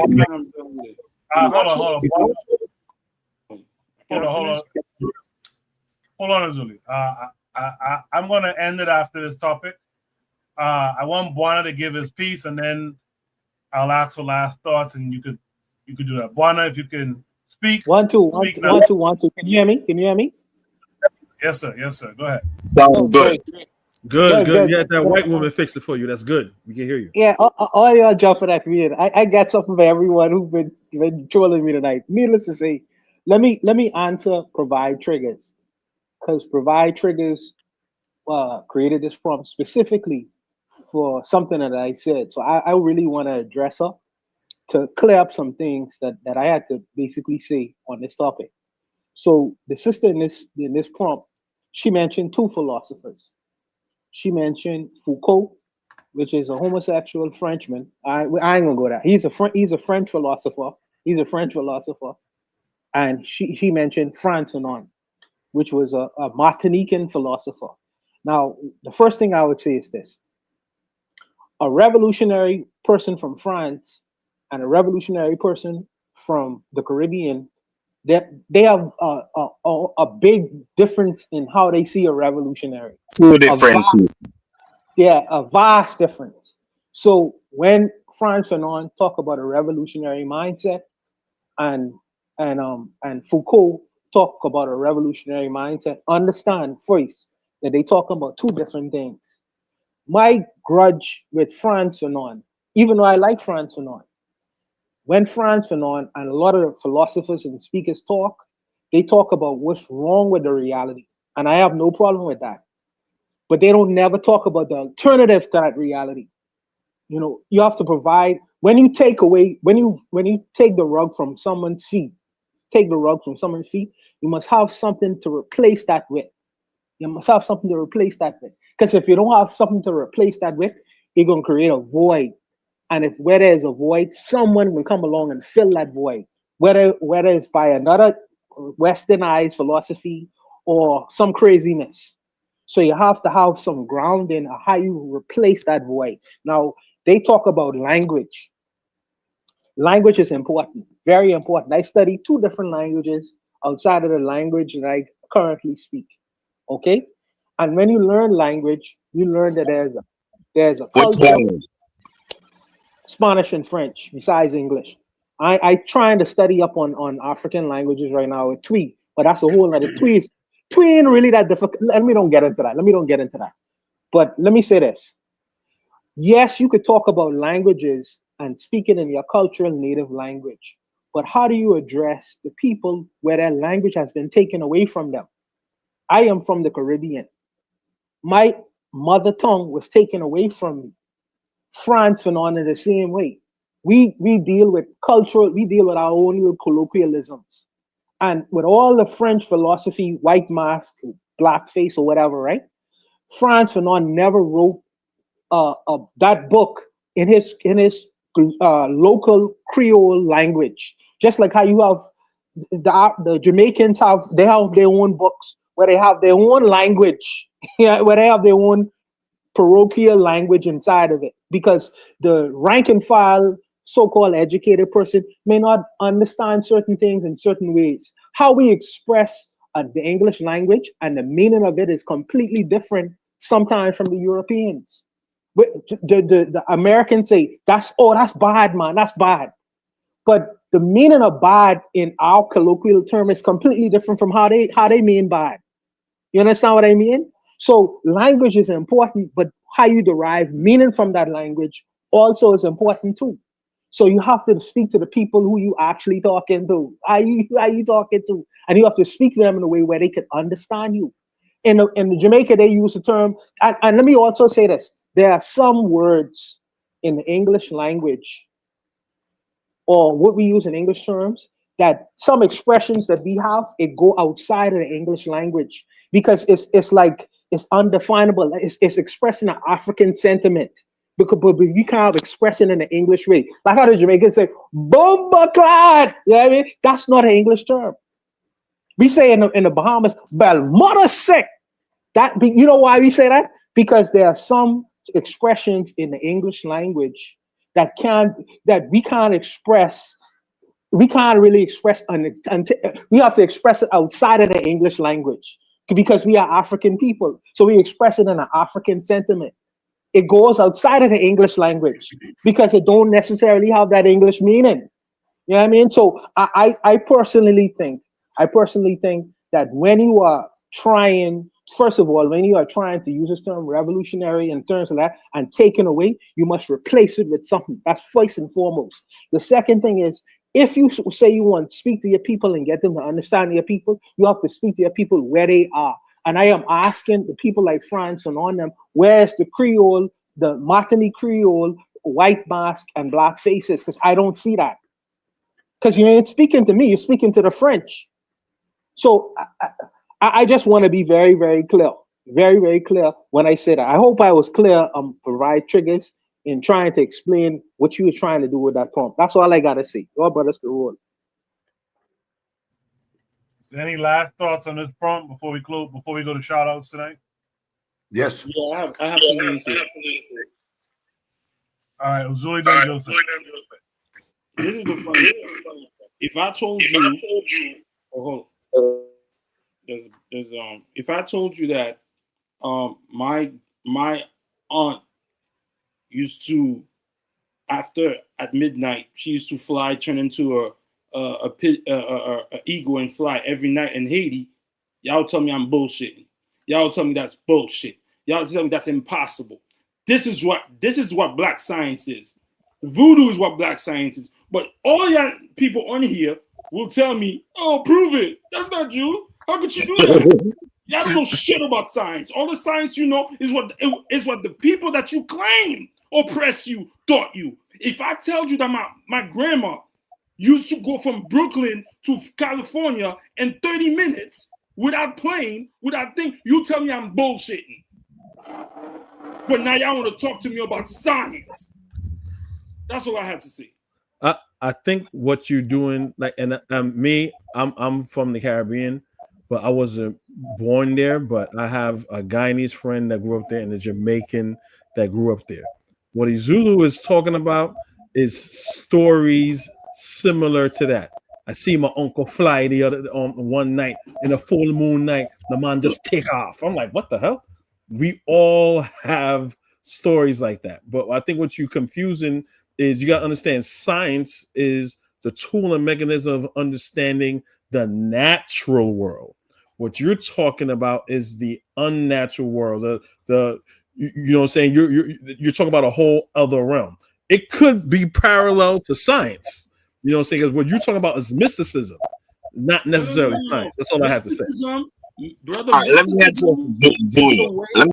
you, mysticism is a way to disrespect black science.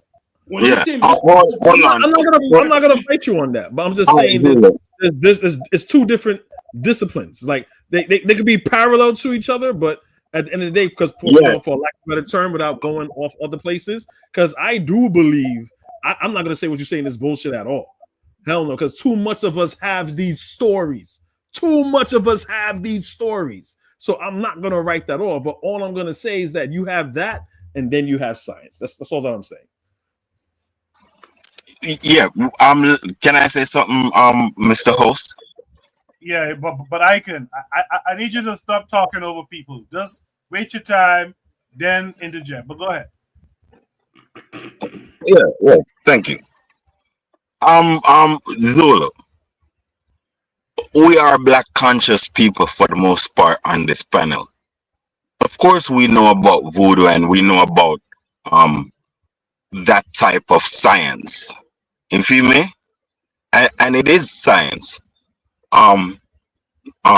Because we are colonized people, and and it is in the hands of colonized people, and colonized people are white lovers and technically black haters, then it's not working for us, even in Haiti and Jamaica and Africa, because it's in the wrong it's in the wrong hands. It's in the wrong hands because the hands have the wrong mindset. You feel me? So therefore, it's almost sometimes working against us. You feel me? Especially right now in Nigeria. You feel me? It's working against us because we are not black conscious, where we can use it for our benefit and not for our demise. You feel me? That's how the pyramids was built. You feel me? Spirits lift up big rocks because we had that type of science, including natural science. You feel me? Like mathematics. You feel me? So, but we of course we can conquer the world with natural science, but it would be a plus if voodoo was in black conscious hands. You feel me? Right now, voodoo is in some bleach out Christian maniac hands, and also some Arab maniac fanatic hands. You feel me? Some black Arab lover hands. So our minds, we are actually out of our minds. You feel me? So our minds need a reset. My answer to that is we have to finance it. We have to finance our educational reset. We have to find a way. These are the things we need to do as black people. Find a way how to finance our education so we can implement black conscious education for both male and female. You feel me? That's the only way we can go, because if we don't stop each other from killing each other, we not gonna go nowhere because we living around enemies. You feel me? It don't matter the language either. We need to learn black love and black appreciation and black just a love for each other. We need to find a way how to avoid our take some, not spread our love so wide, because we have a lot of our people to love. So somehow we have to cut down. We have to teach cutting down the love for other races, in terms of the equal love for other races. It's like, how can you give somebody else equal love to your mama? And that type of stuff. It's not like you don't love other people, you feel me? But you love your mama more. And that's how that's how we should treat Africa. And I think if we treat Africa like that, Africa eventually gonna get a conscience and give us back.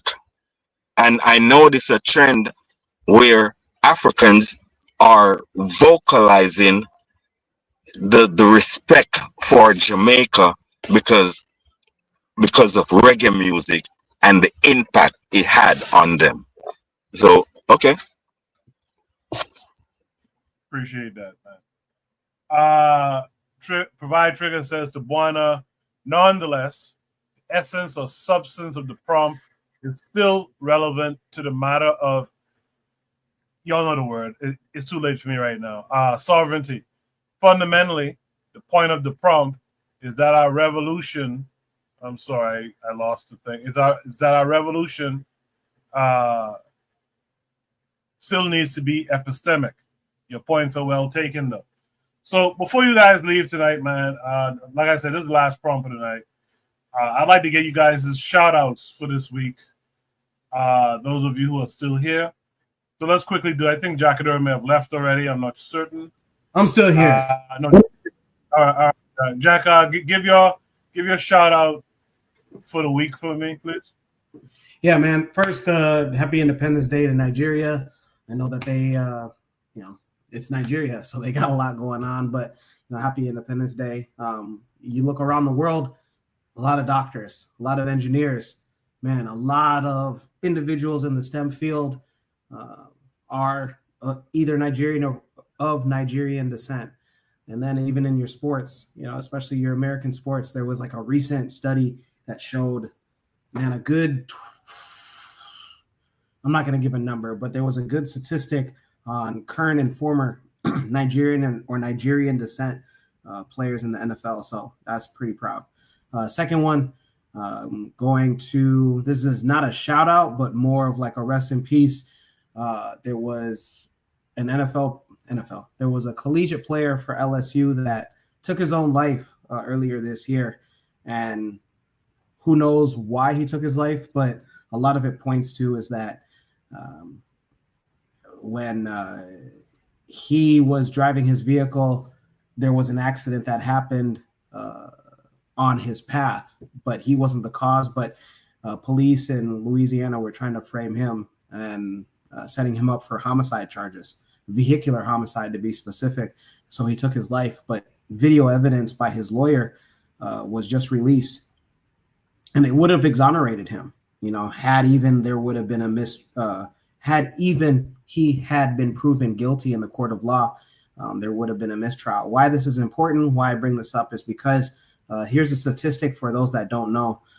53 of exonerations meaning individuals that have been sent to prison or jail and then later on found innocent of their crimes because of either faulty evidence or going back and having witness testimony not being accurate.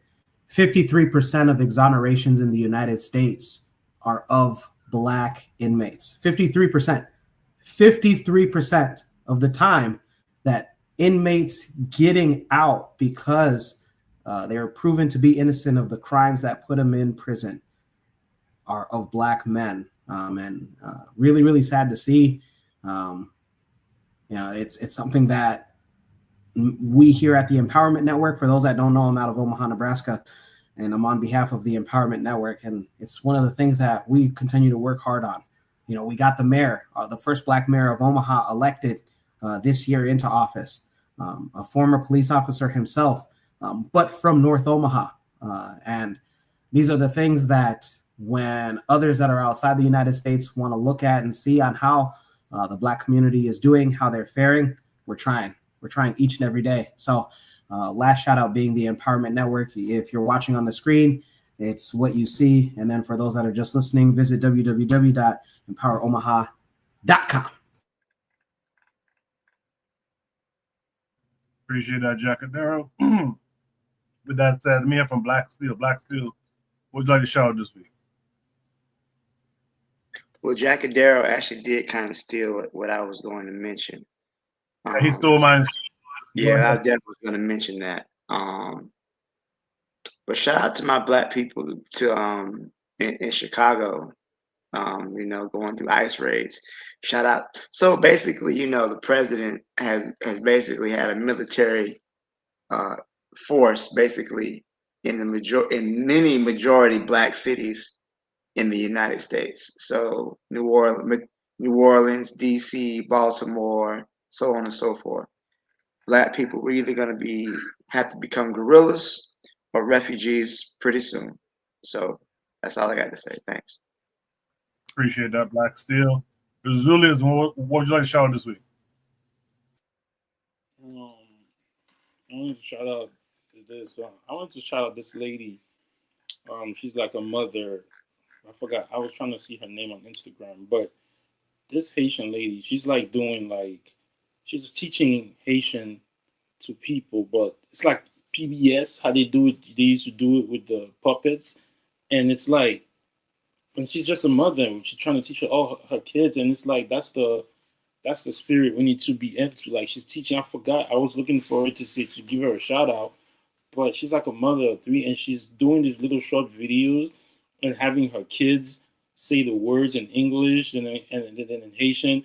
Just some of the words that I forgot. Now I'm going back and following some of her stuff, and she's doing it I guess this is the part that ties back to what semi kind of time, even though we know Haitian is a mixture of French, Spanish, English, and some African syntax or whatever, but it's still, I think it's still powerful in that. So Haitian mother, I forgot, I can't, next time I'll give the name. But after that, what my brother spoke about, that football player that took his life, because this, now that's, I might say something that's crazy, but that, I feel the young, I'm not trying, I don't know if that young man should have just kept going, bro. You know you was not wrong.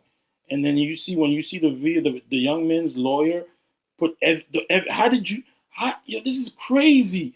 The man was like not even next to the accident. Young man, call a brother, call a cousin, call Bakari. Speak to somebody. Don't just take your life like that and let these punks win. And I'm not trying to blame the brother because brother, when you're not wrong, don't compromise, bro. When I saw that story and I saw the lawyer was, this is crazy. And I bet you that officer is not gonna get disciplined like he should be because he's in the video coaxing another one of the brothers that was in the accident. Tell us it was the green charger. Make sure you and shout out to that brother. The brother said, nope, it wasn't him. It was the lady behind me that caused the accident. And that's such a terrible story. Not terrible, like the brother took his life. Brother, the truth is on your side. Anyway, man, I shout out to this whole discussion we had today and everybody in there. I listened to all your points and maybe sometimes it may look like I'm not taking it in, but hey, when I get off the show, I think about it. Hey, he got a point. All right, man, shout out. Appreciate that, Azuli. MG2, what would you like to shout out this week? Anything positive in your world or the African world? When you get my age, every day you wake up is positive, believe me. First and foremost, I got to give you guys a shout out. I mean, that is, and most of the reason I got to give you guys the ultimate shout out is because not only do you recognize what's been done wrong or where we stand as a people, whether it's, the first topics, when we're talking about our relationships, or the second topics, when, basically it doesn't matter, or if you want to get into epistemic, revolution. I'm digging the fact that you guys are asking the questions that need to be answered. And I definitely have to appreciate you guys bringing up Kyron Lacey. Okay, because that young brother, again, there's a lot of us, because brothers, I got to be real with you. We're at war. And we know it, and I got to thank Black Steel. Like Black Steel, either you're going to be guerrillas or refugees. And I'll add something to it. You'll either be an inmate in a concentration camp. So you're going to have one of the three happen to you. The thing is I appreciate that the fact that you guys know, but one thing you might have to recognize is it's a formula I say. We start out being convenience, then we go to comfort, then we go to complacency, which breeds laziness, which is a disease that poverty soon overtakes. And I'm not talking about economic poverty. What I'm saying is because we've been convenienced from being indoctrinated by devils, as Amos Wilson would say, we have lost the ability to go ahead and do. So we become lazy. And the outcome is the ICE raids in Chicago, where they shot a sister earlier. I think it was a Black woman that they shot earlier. The outcome is, most Black folks losing their so-called government job and getting benefits taken away. The outcome is what they're starting to do, like when they put all those young Black children in a van. They took the children away and put them in a van while they were going, again, this is a supposed ICE raids, but these were Black children. So this is, the thing is it's no different than what demons have done to us 300, 400 years ago. Okay, the only thing that's changed is the calendar date. But the thing I give you guys a shout out is because you recognize it. There's not a lot of folks that are like you guys that be able to recognize the situation. And then there are not a lot of folks like you guys that are going to want to do something about it, like Black Steel said. So the thing is, and definitely I got to give a shout out to Erzuli, because Erzuli's speaking my language and is speaking my mind constantly in terms of the frame of reference. One of the major things I just have to leave you guys, I'm very loquacious, but one of the major things I have to leave you guys with is, irrespective of what we think or opinions we have or whatever, know that you are at in an existential, I'm going to say it again, in an existential war, not just you individually, but I'm talking your friends, your family, even your own psychologically and your peace of mind. You are at war right now, because right now, the individuals I'm going to give an anti-shout out to are the ones that are controlling and causing these problems, because I hope that what's going on right now, it'll make us go ahead and look at each other and say, okay, not only as Brother Forecast say, we're all we got, but hopefully we'll look at each other and say, as Black Steel, we'll become gorillas and we're going to stop this. So anyways, I respect y'all. Thank you guys so much. Thank you for coming through.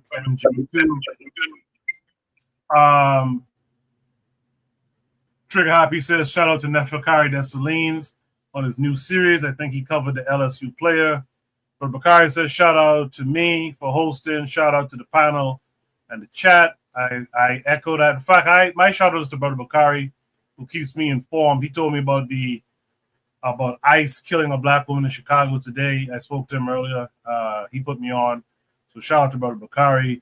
Afro-Native World says, shout out to Mama Marimba Ani, who participated and spoke at the National Race First Convention and has continued to work in her 80s. War Drum says, shout out to me, the panel in the chat.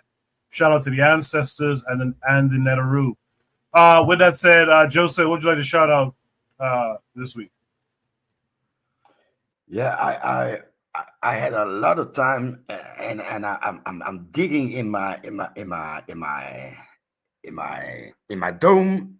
Maybe it's the pound of Cali Shake that I've been smoking past week, but I can't think of anything. So shout out to you. And you in the panel, you plural, and us plural. So you for hosting, you the panel, and us Black folks. Shout out.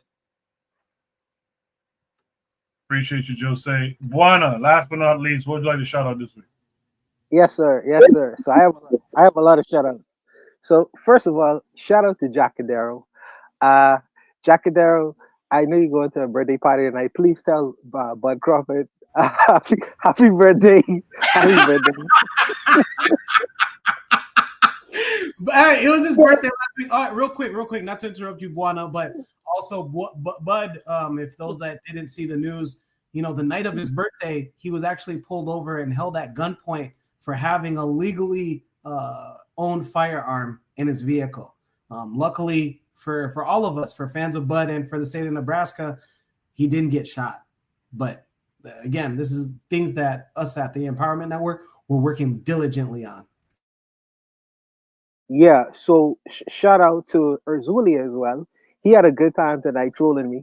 And when I start trolling him, please don't get angry and disappear for another 5 years. I like when you're around from time to time to comment and have contributions. But don't get upset when I start trolling you, because you trolled me tonight. But on a serious note, I enjoyed the diversity of opinion. I know some of my brothers from the left and the right don't like the comments that was made, but this is the only way you grow. And Marcus Garvey created the Universal Negro Improvement Association. Universal. That means you get ideas and ideologies from all quarters. This is what strengthens you and make you stronger. This is the way you understand your enemy and you understand yourself, and you start manipulating the world around you. The Universal Improvement Association. So I appreciate the diversity of opinion. I appreciate, no matter from what quarters, we'll have to address it. We are men. Our shoulders are broad enough to be able to handle the challenges of different opinions. I'll leave that there. Lastly, I will also say to the brother who talk about the brother who committed, who unalived themselves. Okay, never make a permanent decision over a temporary problem or issue. See, death is final. Death, you can't go back from death. You could go back from a bad decision. You could go back from injustice and people who mistreat you. But when you make a permanent decision, there's no going back from that. There's no correcting that. So I would only advise to for my brothers and sisters who listen on the panel, never make a permanent decision over a temporary problem or issue. Think twice. Talk to somebody. Have a conversation. Maybe the next day may be completely different from the day you experience it. So I've been in them situations too. Yeah, I've been in horrible situations where I didn't see no way out of it, but I still here. So don't make permanent decisions over a temporary problem. That's the only thing I would leave the chat with. I'll leave it there. Appreciate that, boy. I appreciate all you guys who joined the panel tonight. Shout out to Kofi, Chuck Wu, Ike and Fire, and Brother Bakari who are on the panel.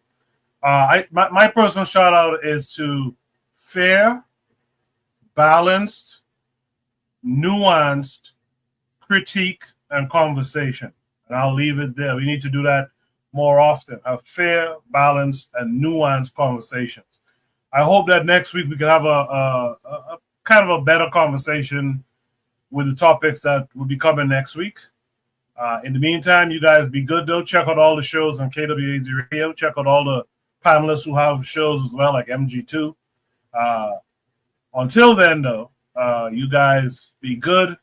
I'll see y'all next week. Maybe Jacadero will host next week. I'm kind of burnt out tonight, but we'll talk about it next time. All right, you guys be good in the meantime. Peace.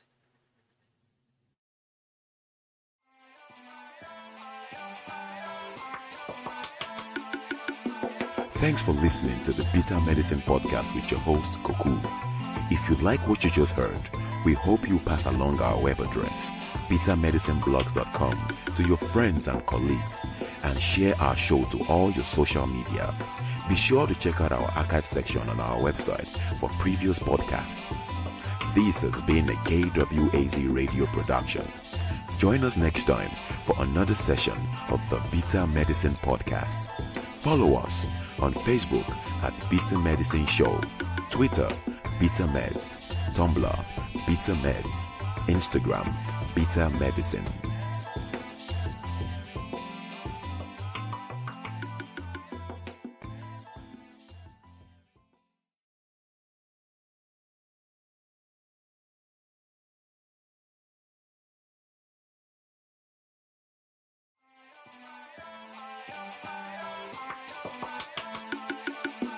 Thanks for listening to the Bitter Medicine Podcast with your host, Koku.